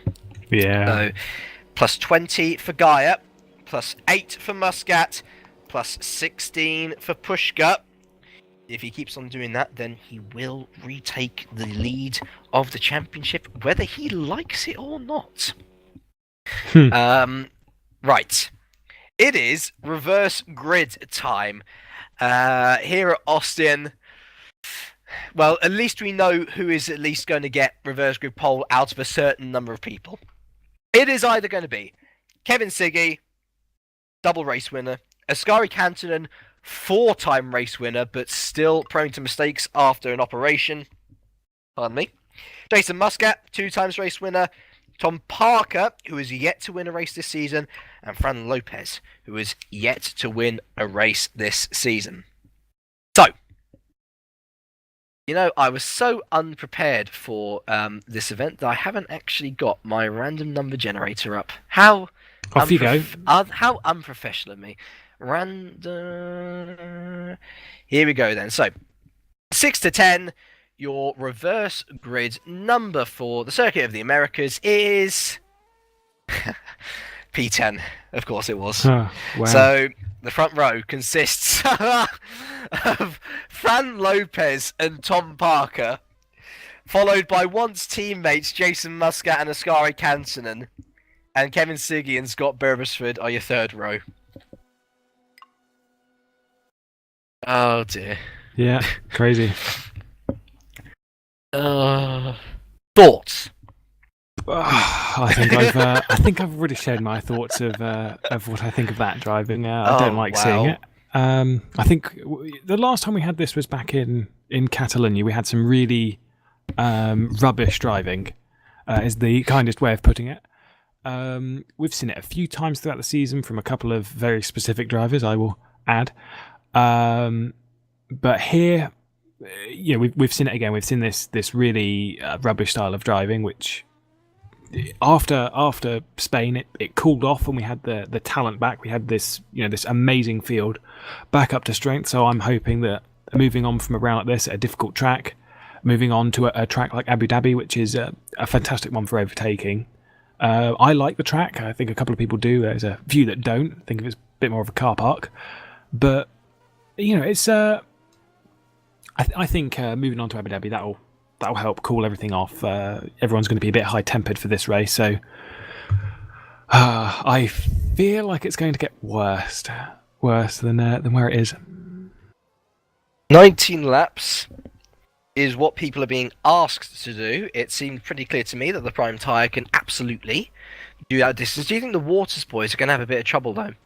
I know they 2-stopped, and I know for Jarl it worked amazingly well. David Franchich finishing just outside the top 10 in P11, missing out on a reverse grid pole to make Waters' day even better. Do you think they're going to struggle in this race? Yeah. I said pre-broadcast of the I was wondering if tonight was going to be the first night that we see Two winners. Two winners. One winner in both races, as we saw all the way back in Montreal, the last time we've seen it. Jarl, from some of the driving that I've seen back in Hungary, I remember there was a couple of silly things that just really show that I don't think he's going to be able to come back to taking the win again. I'm more than happy to see it, but I don't think it's going to happen. I think also his tyre wear is just too high. So no, I don't think we're going to see the same winner in two races. I think they might struggle a little bit, but either way, to kick off the evening with a 25-point sum from Jarl, it's a great way to start the evening for a team that's been struggling throughout the entire championship. Who do you think is going to win then? I remind you of the front three rows: Lopez, Parker, Muscat, Cantonen, Stiggy, Beresford, and then of course you've got McNaughton, Pushka, Geyer, and Tyen behind them. Well, if Florian doesn't get taken out of the first turn again, I feel like it could be Florian. Not that was his fault, but I'm just saying that if Florian gets a little bit of a lucky first lap, I suppose, pulled it together, he showed that he's got some great pace. Pushka, I feel he's got it to win, but whether he does or not, I've no idea, because I don't know what's going through his head right now. I don't know if he's like, I want to win this race, or no, not really. Because we saw him back in Hungary pull a decent strategy in the second race and won it. I think he's won on pretty much every round since. Let's have a look. For Pushka, he's won in every round since Germany. He's won one race every round. So statistically, he should be able to do it. Whether he does or not, I've got absolutely no idea. I'm mad, Lewis. Yeah, you are pretty crazy. Carry on. I'm going to go for Cantonen. Cantonen, that is crazy. That is. Are you insane? I just have a feeling. No, I get it. He's shown some pretty decent pace, and if he can if he can no stop it, then he's in a really good situation, a really good position to take his first win since the last evening of stupid driving. Well done. Yes. I'm impressed that you remembered that. I have that written down, of course, but... Oh, I see. I've got it all in my head. Oh, I see. Yeah. You don't have a web page up or something? No, I don't. Nope. But anyway, is tonight going to be a good night for Canton? We shall wait and see. It certainly has been a little bit up and down so far, but we have 50 seconds left. I wonder if we have had any tweets through, because we were quite desperate for help, weren't we? Let's have a little look, shall we? Someone to explain what's going on, please. Yes. No, it doesn't seem like it. Joshua Anderson talking about the V8s from yesterday. Little did you know that we had like a mini V8 karting track beside the Circuit of the Americas to complement the Formula Challenge. So that's what you were hearing, see? Oh. There's a reason for everything. Yeah? Yeah. And anyway, as I sit here enjoying my piece of Lindt chocolate, we are about to head into the second race of this evening. Lopez and Parker on the front row. Will that last for more than a corner? At the Circuit of the Americas, it seems highly unlikely. We shall wait and see. But I think the Circuit of the Americas is actually a very interesting factor to equate into this, Lewis. Do you think it's the track itself that's bringing out the worst in the drivers? I can push it towards the track because it's just the way it all comes back onto each other. The S's section in the first section, and the ridiculous temperatures we've got. It's not like in real life if you're actually in those temperatures that you start sweating and getting stressed out and getting irritated. But the way they affect the tyres, they make the car feel awful, which then makes you very irritated. Wow, that is a strategy. Interesting. I'm going to remove Florian Geyer from my thoughts of winning this race. Possibly. Fran Lopez is deciding what he's doing. I think options, possibly? No, Fran Lopez is on the prime. He's on the prime at the moment. Yeah, he's just jumped onto the grid on the primes. Parker's options. Flo is going to join the race on the options. So Simcraft. Options. So they're stopping. Mike Bell on the options as well. Yeah. Now Mike Bell, I can believe. Mike Bell has messaged me. I got a message from Mike which said /W all reds winky face. So he is going to the end on those reds, whether he likes it or not, unless he crashes. Well, will we have any punters. more crashes this evening? We shall wait and see. Either way, Fran Lopez starts on pole position for Positive Sim Racing with Tom Parker behind in the Simcraft racing car P2. Jason Muscat, who is still P3 in the championship, but lost points to Philip Pushka, starts P3 for Adonis with Ascari Cantonen. My tip for the win, P4 for Satellite. Kevin Siggy, P5 for Positive, so Positive could potentially get some good points out of this, with Scott Beresford cruelly denied a podium, we think, maybe not. Starting P6 for TSA, with the equally impressive Englishman behind him, Adrian McNaughton for Storm Racing. Philip Pushka, Lewis's tip for the win, starts P8 for PB Racing with Florian Gaia, also on the option tyre, starting P9 for Simcraft, and our race winner, Jarl Tyen, starts P10 for Waters Automotive. Interestingly, on the prime tyre, I think he and his teammate behind, David Francic, think they can go all the way. Dowie Tapper starts P12 for Street Fighter, he's on the prime tyre. I think it's options the alternative strategy, isn't it? With Menno Klump, P13 for Multiforce. Ari Nieminen starts P14 for Mazurek. His teammate Mike Bell starts on the option tyre zone P15. Patrick Gaywood makes up a Multiforce Mazurek into battle there. He's P16, the American at his home track, let's not forget, with Pavel Dochnovsky, P17 for FA Racing.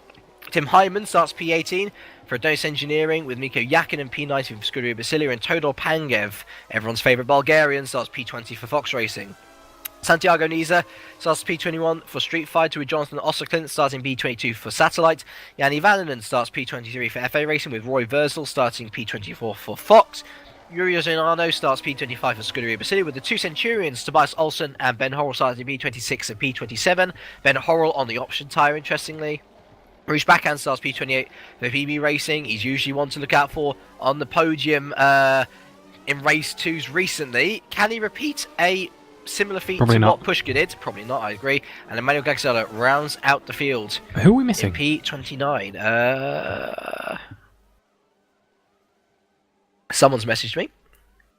Rain? No! No, we have not got way! Rain. We've got Rain! No!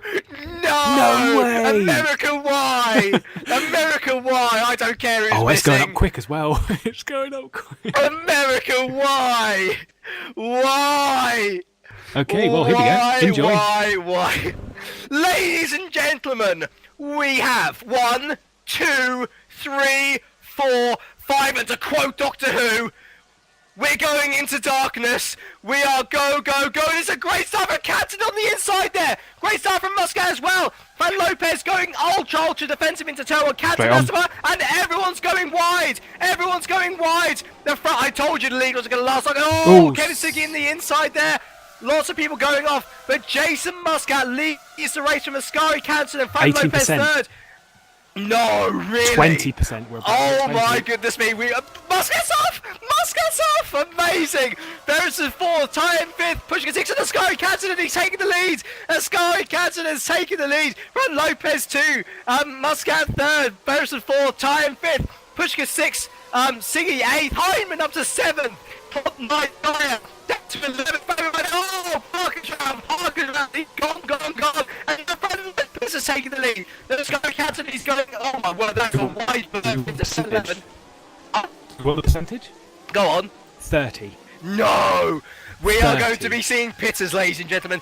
Canton and Lopez battle for the lead. Where's Tyen? Tyen's in 11th and he's lost his front wing. What about his teammate Francic there? Francic hasn't, so Tyen's going to be in trouble. And Canton's well wide. Goodness me. Oh, so's everyone. Everyone is. Oh, Muscat! Oh my words, this is absolute madness. Circuit of the Americas. Thank you. It's going down. Is it going down? Who? I think I just saw it go 1% down. 1%. 1%. 30 is all. Fran Lopez almost drifting Oh, through the same it is going Tim down. Hyman is into third position for Adonis Engineering. What on earth is going on? Honestly, we thought that we had no idea who's going to win this race. Now we genuinely have absolutely none. Fran Lopez, though, heading into turn 19. He goes wide. Surely he's going to pitch. Surely. No, I don't know. I don't think they will. It's going down percentage-wise. We're at 33% now Muscat's on in. track. Muscat is coming in, as is Pushka. So people are making the call that still... oh, and Tyen's gone as well. I worry for Tyen, unfortunately. We got... Ooh. People are... Oh, wow, Heinemann and Cantonen and Siggy, they're all battling. Oh, it's going to be a positive 1-2. Surely. Kevin Siggy around the outside of Ascari Cantonen. It is a positive Simracing 1-2. Who would have imagined at the start of the season that this would happen? We've had 2 people out already. Todor Pangev and Ben Horrell, unfortunately. My word, what is going on? Well, what's going to happen is it's going down to 29% on track now, online. It's going down. What a crazy first lap. Everyone needs to tiptoe now. And this is actually, do you know what this is going to help with? Tyre wear. Very true, very true. Yes, 28%, so it's going down pretty quick. Anyone who's got in for the wets, sorry. Sorry, but that's the wrong call. Or maybe it'll be the right call in 3 laps time, Lewis. Possibly. Who could have expected 30%? It's basically like God has said, hello, I'm here, dump a bucket on you. It's the Ice Bucket Heinemann. Challenge here at Austin. Yes, indeed. The entire Heinemann track. up into third. Yeah.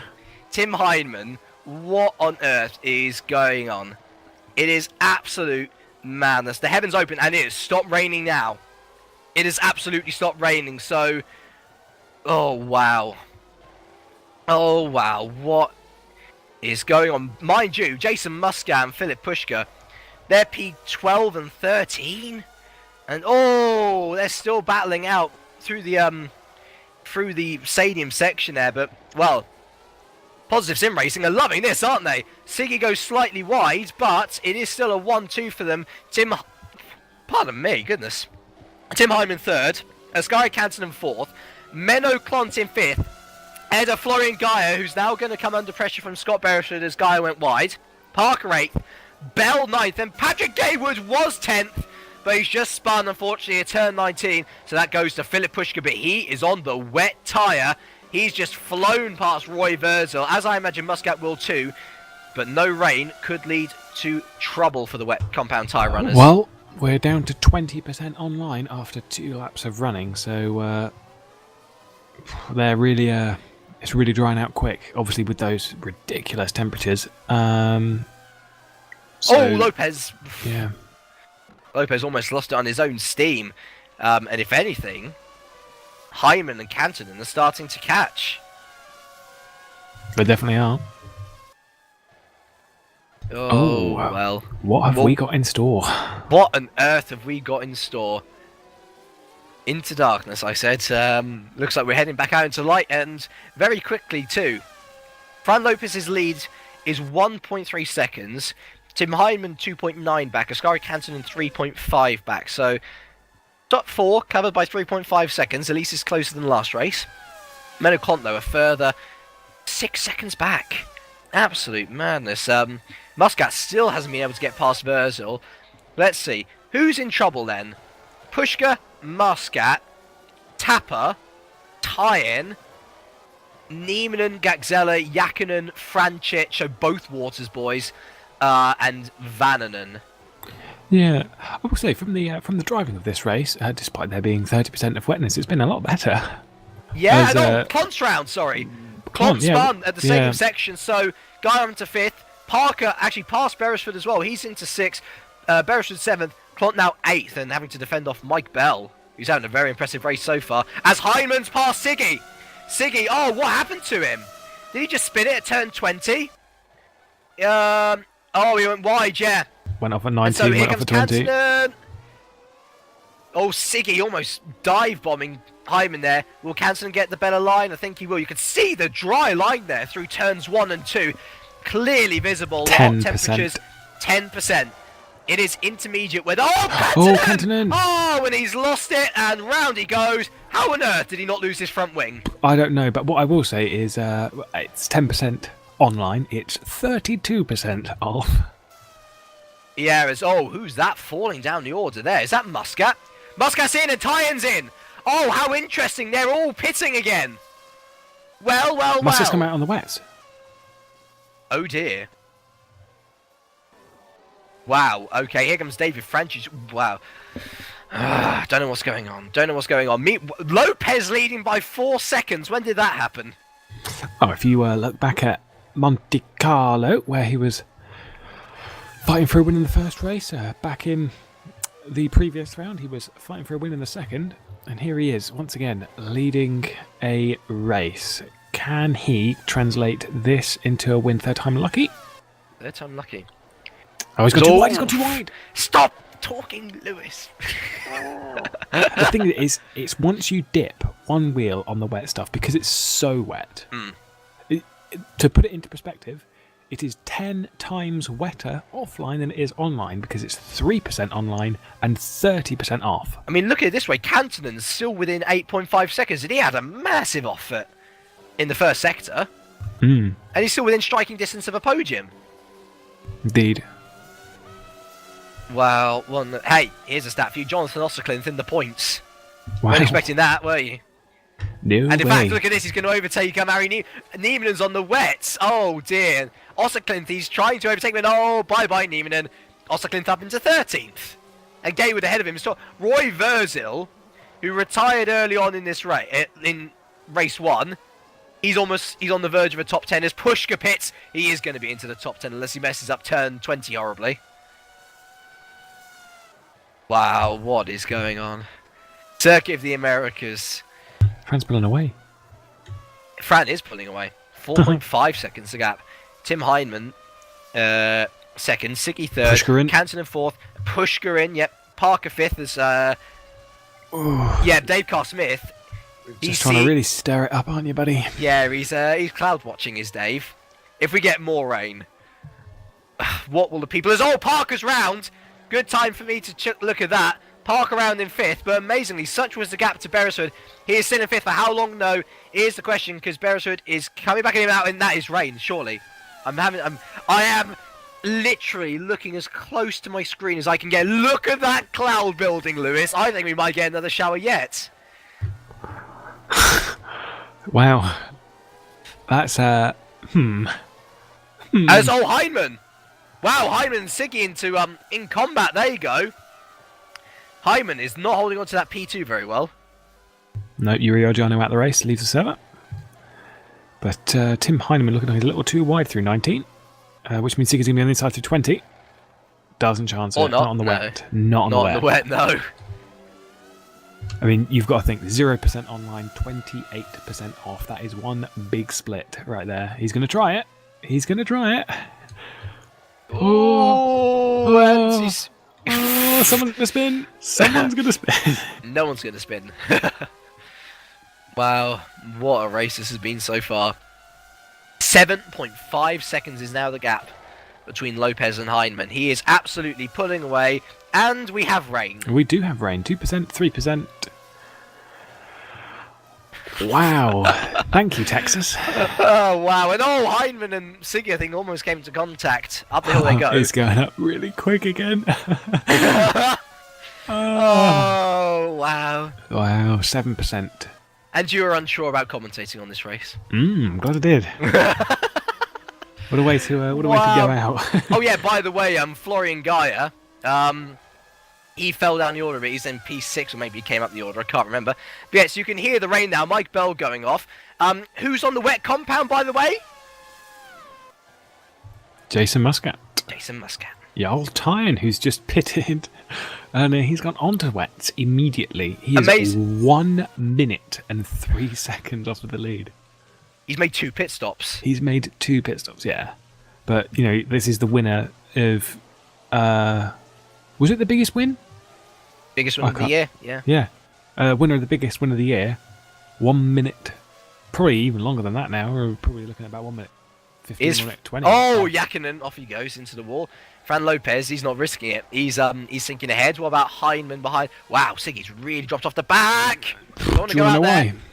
Why? Why? 17% wetness. No, really? Yeah. This is hilarious. This is hilarious, isn't it? I love these sorts of races. We don't get them often. There we had one. Oh, where did we have one last year? United States. Yeah, fancy that. Oh, Rainieri. don't go there with those Rainieri jokes. Not again. Oh dear, I could just crack out a cider or something. This is hilarious. Fran Lopez tiptoeing around. His lead is 8.5 seconds to Hyman. Siggy's still going around, Canton's still going around. I think, everyone's sort of thinking, why pit? The weather is trolling us. I think it's too hot to try, because as soon as it stops raining, which I think it stopped raining, or it's just still going a little bit. It's not too heavy. The cloud cover's sort of dissipating a little bit, but as soon as it stops raining, it dries up quick, because you're still talking 42%. So it's 40 degrees track temperature. Yeah, is the track temps. It's 19% up. It's still going up a bit.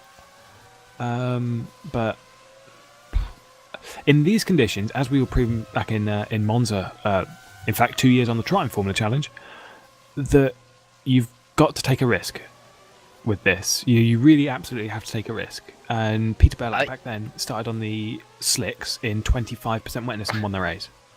I have a unique... Fran Lopez spun! Fran Lopez spun! Oh, seriously? I was going to say we have a unique opportunity here. Fran Lopez has indeed spun. Here comes Hyman. Hyman's going to take the lead. Yes, he is. Hyman into the lead of this race for Adonis Engineering. What is the wetness? 19% to 25%. Oh, so it's still... 20%, 25%. Oh, my words. This is interesting, isn't it? Oh, we've got something unique going on here. Mike Bell attempting an actual overtake. Into the same section we go. Look at him. He's right on the back of Metaclon, almost pushing him round. Turn 17 and Metaclon almost spinning because of it. Mike Bell looking really good in these conditions. Oh, is he going to go around the outside? No. No, he's not. No, he's not. Oh, he almost did it, but Metaclon just about holds on. And Metaclon goes off. So Mike Bell gets the position. Great move from the Englishman as Clont goes into the pits. Wets. I'm hearing it dip off again, the rain. I've not got my audio level high enough. I'm just hearing it. It's still going up. It's still 21%. Is it really? Wow. What a race. To give you an idea, the top 12 covered by a minute. Top 12. Yeah. That's a big split. Not even past the points. So there we go. Wow, what an evening. What an evening it's been. Tim, we're not even halfway through this race. The thing is, as Menaclon exits pit lane in P9, so he's really not dropped any positions and has a long way back. Obviously, he's not crossed that second split, so he's going to drop a lot of time, probably to about 50 seconds, 53, probably even longer than that, to be honest. There you go, 49. Pretty much bang on 50 seconds. But yeah, he's dropped off the back of Mike a bit, but he's on the wets. He's on the right tyres for these conditions. Whether they will be in 5 or 10 laps time, we don't know. Mena's not won since Silverstone, his first win. I'm not saying that he's going to win. I'm just saying that maybe. I don't know. Maybe. Quadruple retirement for Centurion Grand Prix as Tobias Olsen crashes out. As Pushka and Osserklint going at it for P12 and P13. Pushka really gets past with ease, it looks like. Jonathan Osserklint must be loving this. He's actually scoring points. Yeah, we'll need the points for that team. And Oskari Canton, the other How is he for still that team. Fourth? How is Canton still fourth? After all of that? Yeah, he's probably got some damage on that car. I don't understand. Pavel Loknovsky's a lap down. Oh, this is a good one. Who's a lap down? Pavel Loknovsky, 2-time Super League champion Mikko Häkkinen. After this long, I don't put that against the driver. I put that against the conditions. That's the conditions that's really done that. And Yanni Vannon. And there's a lot of people a lap down this early. Gaps down between Hyman and Lopez. Look at the rate at which Lopez is catching up here to Hyman. Lopez is the fastest in these conditions at the moment. Which is surprising, because he's usually an overly aggressive driver, so how he's doing this, I don't know. Oh! That's why he's an overly aggressive driver, right there. You were saying. I'm surprised Hyman didn't get a puncture from that, to be honest. So It's quite hard to get a puncture in these cars, actually. Is it? I found out. Mm-hmm. Didn't put that in your field report. No, I didn't put that in that field report. I think it's a text document filled with no words. As Mike Bell overtakes Scott Burris for 7th. Wow, it's option tyres. It's the option tyres, yeah. More grip. Oh, also, the dryness, it's getting drier. Is it? Yep. Fancy that. Fancy that. As wow, look at this. Lopez, the three of them, Sig included, trying to lap Nisa, Hyman overtaking Dawe Tapper. Now he's had a shoddy event, really. He scored points, but awful second race. Hyman needs to get to work, though. Going wide again. Yeah, Fran Lopez is in a really strong position, isn't he? Wow. Heading on to only lap 10 of 19. We are halfway through this race. Yeah. This has been the craziest Supercup round we've had. In history, surely. That's because Sven's not here. It's a good job he's out this season. Good riddance. Yeah. Stupid Sven. It's okay, I'll get a message about that in a minute, don't worry. Is it worth going through the point scorers just to see where everyone is? Of course, it's always worth it. Hyman leads from Lopez from Siggy, Canton in 4th, Parker 5th, Gaia 6th, Bell 7th, Beresford 8th, Clont 9th, Verzil 10th, Pushkar 11th. He's just overtaken Patrick Gatewood, who's now in 12th. Osser Clint 13th, Brackham 14th, and Jarl Tyen rounds out the top 15. Out of those 15, Clont and Tyen are on the wet tyres. And meanwhile, I'm just seeing a little nice battle between Niemanen and McNaughton. McNaughton just passing Niemanen. Niemanen on the option tyre, McNaughton on the prime tyre, though. So a little theory that the option tyres are the better tyres to be on, maybe not so true. Yes. What an interesting round. I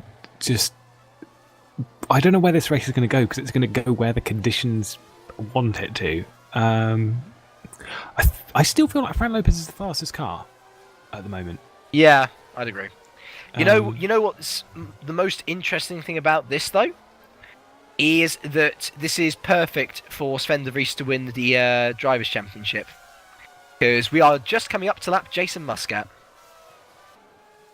and Pushkar's only scoring 5 points. Yeah, it's interesting. I they can both still win it, especially with him not being here, with Sven not being here. That's what it is. But I don't know. I don't know what's going on. So we've got an overtake. Roy Verzil has just overtaken Menoclont, who has spun down at turn 11 under his own steam, picked up the power too much, and that means that Philip Pushkar is actually back up into P10 now.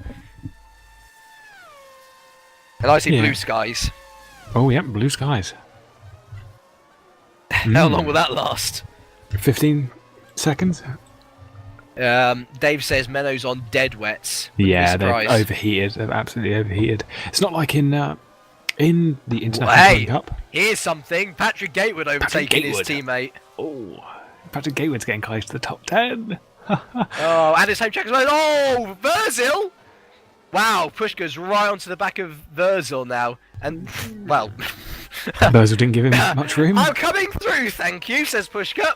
Living up to his name once again. He's through into P9 now on a real charge. But, that said, he is half a minute off of the next driver.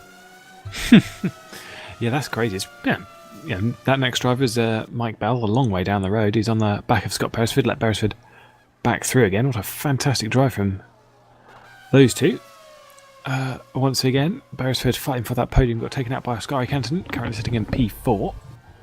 Sandwiched in between that is Tom Parker and Florian Gaia. Between those two Simcraft drivers, they're the two that are, I think, Simcraft second in the championship, aren't they? They are indeed, and they're closing on Edenis. However, this race I think might be the first time in a very long time that if they finish as they are, Simcraft wouldn't gain anything. Would they? They wouldn't. No, because 25 points, and then you've got the 10 11, so it's 21 points for Simcraft at the moment. Yeah, there we go. A win means everything. A win does mean everything. As Hyman comes out to lap Menoclont along with Fran Lopez. Very close. A bit closer than I would have liked. But Hyman still holding on to that lead by about 0.8 per second. Fran Lopez providing an ever present force. Maybe just biding his time, waiting to see where the Heinemann conditions made a take him mistake. next. It was a very small one, but it was in the end of the first sector. He just sort of got the line a bit wrong, got on the wet a bit, and Franz closed up quite a considerable amount. It'll be pretty close going down that back straight. 0% wetness online, so you stay on that dry line, you're pretty good. But that gap has come down to half a second. Fran Lopez did close down. What a good eye. What a good eye. Heinemann, interestingly, going on to the wet stuff. Yeah, odd. Ooh, voodoo. I'm going on to the wet stuff. Mm. They'll throw you off. I'm not sure how that's going to work, Tim, though, because you're going to be a little bit slippery into turn 12. Just about holds it together. And if anything, I'm not sure about you, I think Kevin Siggy's really starting to reel these two back in now. Mm. When was the last time Siggy won? The last time Siggy won was Germany, race 2. Oh, Fran Lopez gone too wide. And oh, here comes Siggy. Right onto the back of his positive teammate. Around we go. It seems, he's not going to risk a move though, surely. You know, they are teammates, they are still... I think he just picked up a bit too much understeer through the 16 to 18 turn. Just didn't get the front end where he needed it to be. And so now the gap has been re-extended to 1.9 seconds. It is in an instant. The lead is extended by a second. That's all it takes is one mistake. Oh! Yeah, they were close. Siggy giving a little kiss to Fran Lopez, admittedly not in a place where he would like it. As they head through, that kind of thing. as we head through turns 7 now and into turn 8 we go. Fran Lopez 2.1 seconds off Heinemann. The German starting to assert some authority here at the Circuit of the Americas. And I wonder whether Lopez has used up his tyres a little bit too much now, because Siggy's certainly looking like the faster of the two positives.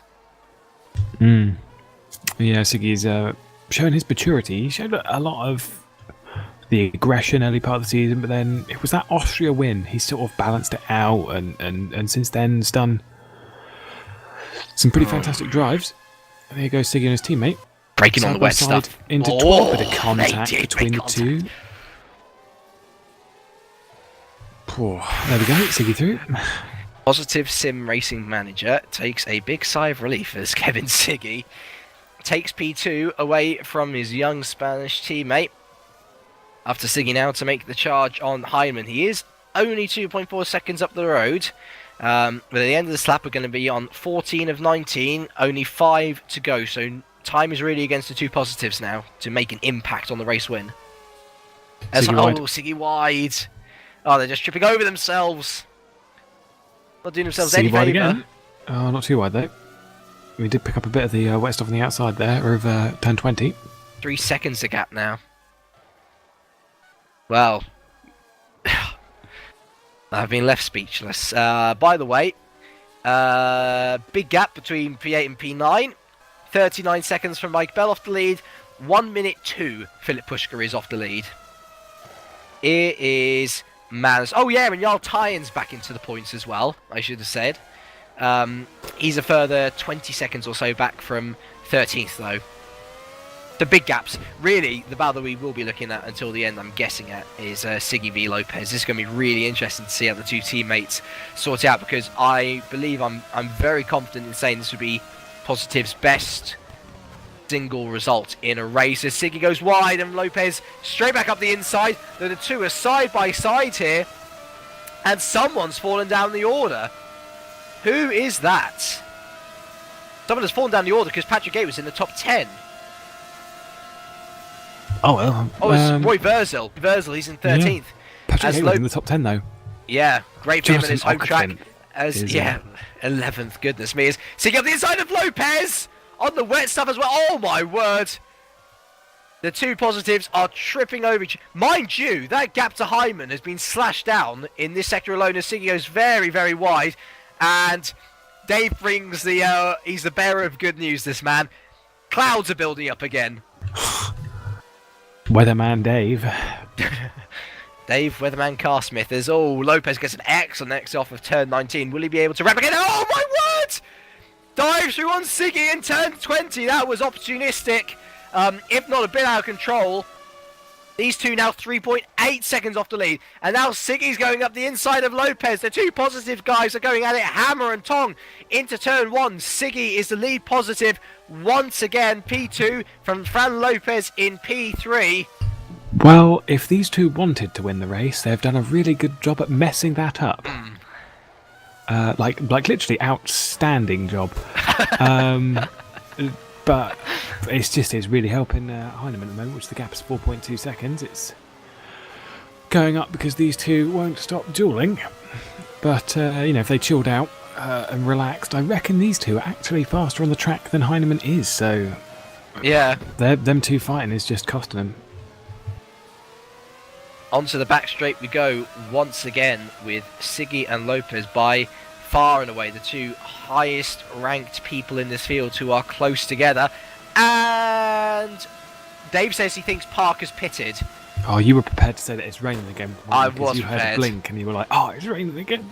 I would agree though, because Beresford is much closer to Parker than he was at the beginning of that lap. And Parker's dropped a considerable amount away from Gaia. And Parker wasn't the fact options. that Gaia is ahead of Parker as well, and Parker was the one closing on Cantonen, so... Well, whatever decision Parker's made, I hope it's the right one. Because if we're doing another splash of rain, then we could be seeing a slight dash to the end. As, wow, what a battle we have here! Go to P10, Mr. Carsmith! Gaywood versus Osserclinth versus Brackham. I don't think I've ever said those three drivers' names in the same sentence before. Or Amazing Joel. A battle that we must look at. I don't think that's really come across. But yeah, no, these are for top 10. The top 10's a pretty big deal to get your first one. And so Osserclinth Gatewood this year, I don't think. Well, I know Osserclinth hasn't finished in the top 10. I don't think Gatewood has either. I don't know how many points Gatewood's even scored this season. So not many. A great drive at the moment. I shall have a look for you. Oh. You commentate. Okay, well, that's a pretty good not leaving me to commentate. Yeah, I'm sorry. But I think Brackham's going to be looking for a move on Osserclinth into 12.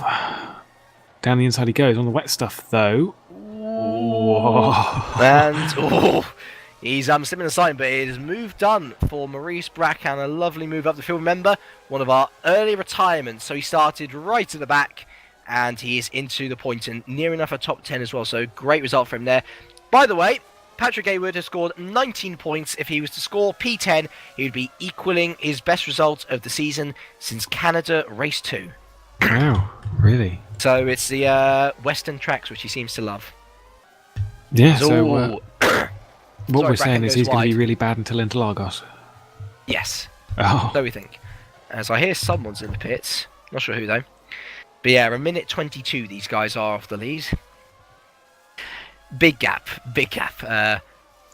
Also, Siggy seems to be pulling away from Lopez, making his gap bigger to the young Spaniard. oh, rain. And we have rain once again. Wow, as Siggy pits. What? What?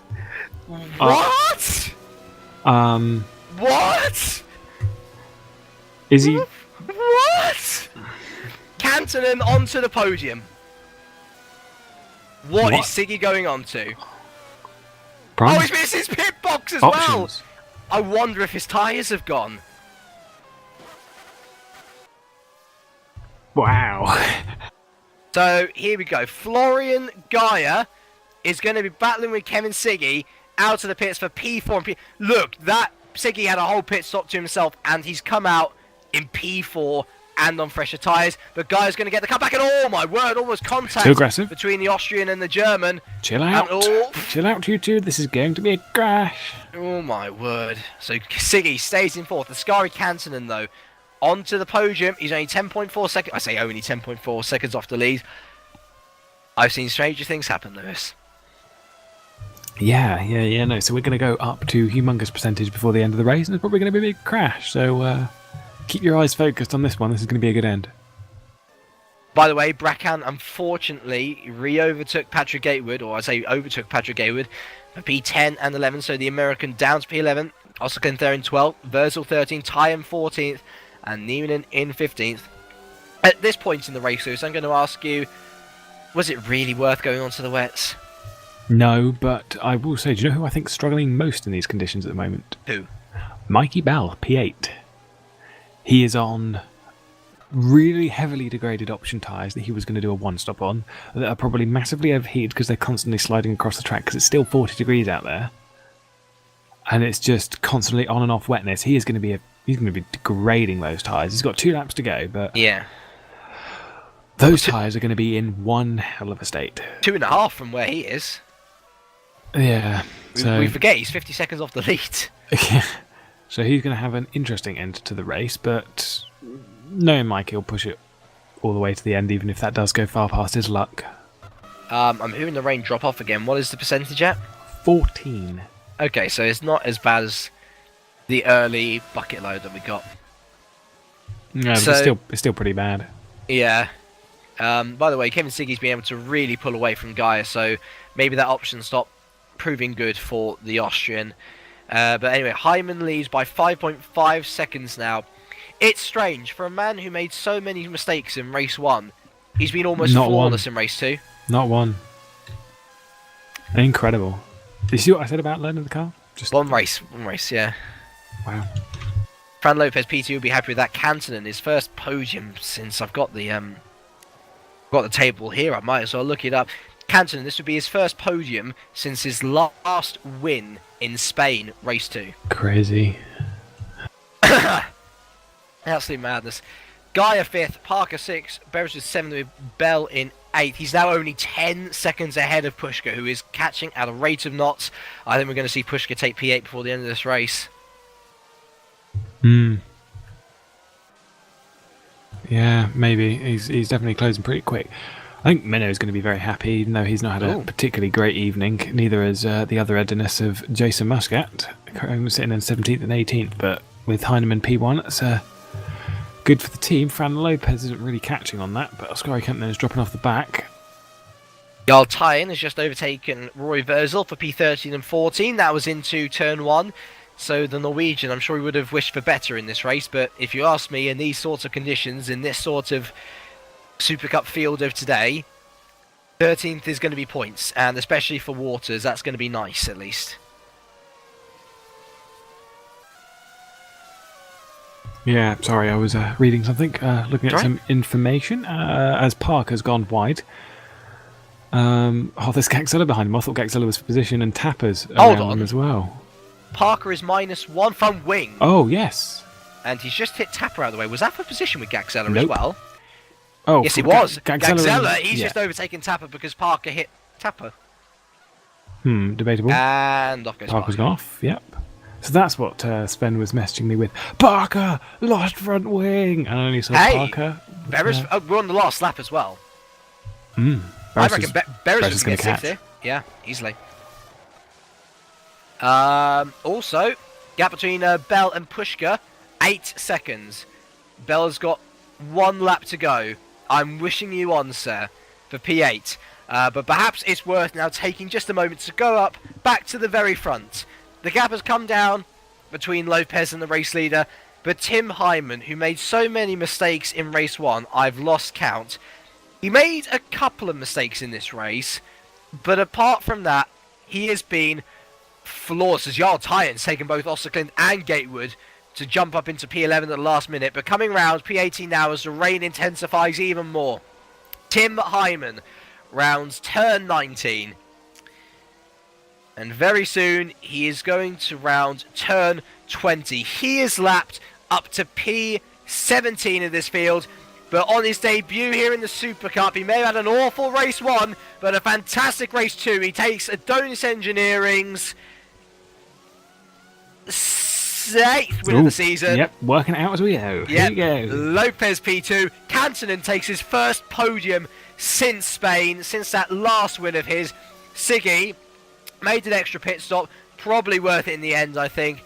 He takes P4 ahead of Florian Gaia, who comes home a very tentative P5. This wasn't the wonderful tyre saving strategy that he was hoping for. Jarl Tyen coming through the field. Goodness me, he's absolutely flying because Bracken's lost the rear wing. So yeah, Gaia 5th. Tom Parker, amazingly, is going to take P6. He stays ahead of Scott Beresford, who looks like he's crawling round. Mike Bell. It's 30%. Yeah, really tiptoey stuff now. and maybe that's why Patrick Gatewood is coming in. Oh wow, yeah, Brackham's lost his front wing. Everyone's really tiptoeing around, so got Barrios to P7, crawling round the final corner is Mike Bell, who just holds on to P8. Philip Pushka takes P9. Jarl Tyen, given that he doesn't spin towards the end of this lap, he has made he's made 3 pit stops this race, and he's coming home P10. That's how quick he's been. He has been absolutely astonishingly fast at Let's this say- track. Oh, let's straight off at 19. Yep. Let's say 25 seconds per stop, 25.50, 1 minute 15. That would have put him in the top 5 at least. Yeah. Osserklinth, Jonathan Osserklinth takes P11. What a result for Jonathan there. Patrick Gatewood takes P12. He'll be happy with points. Maurice Brackham, despite losing a front wing, comes from the back of the field to score points in P13. Ari Niemanen makes it yet another double point score for P14.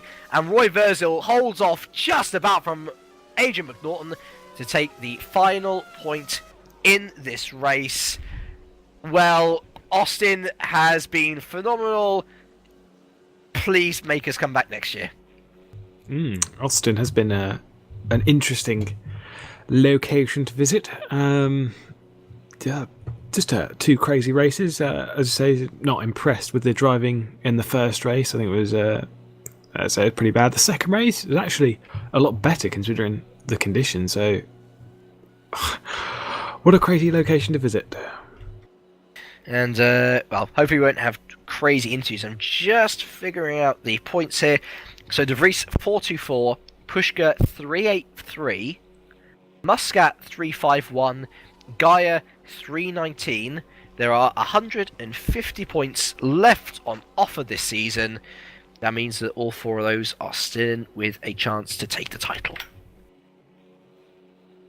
So, let's get on to the interviews, shall we?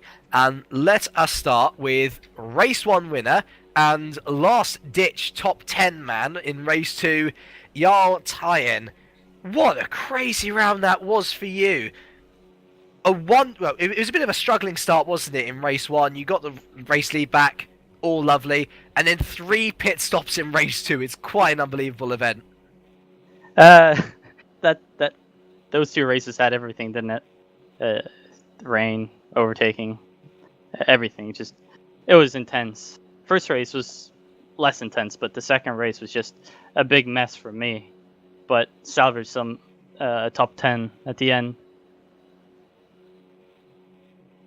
Waters, obviously, must be loving you, and of course David scoring points in the first race as well. Literally lifting the team off from the top 3. And you're going to be very close to Mazurek. I think you were quite unlucky to see Mazurek have 4 point scores in this event. What is the plan going forward? Do you think you can bring this pace to the final 3 rounds of the season? I think we can. We're definitely going to push for it. Since we got David on, we worked on the setup, and obviously from yourself, we managed to build a really good setup. And for me, it was beautiful to drive. No issues, no complaints at all. So I hope that we could bring that pace onto the next 3 races. Well, I certainly wish you all the best and Waters Automotive on their apparent rise out of the ashes. Thank you very much for joining us, Jarl. No problem. Next up, Florian Gaia. That was interesting, wasn't it? Race 1, amazingly taking P2 after early dramas, and then further dramas in Race 2, yet still taking home a 5th. It was a solid yet evening that was all over the place for both you and Simcraft in general. Hello. There was quite a hot one tonight. I think P2 was quite good. I was pretty near my maximum lap, and the hot temperatures pretty suited my style, so that helped a bit. Race 1, I managed to get through turn 1 actually okay, but Gexella hit me, and I was last, or something like that, so pretty much at the back. Had to do lots of overtaking, which was fun, but To be fair, I think I had the pace tonight to win that race one easily with the tire wear I had. Don't want to take anything away from Jarl, but still, I think I could have won it.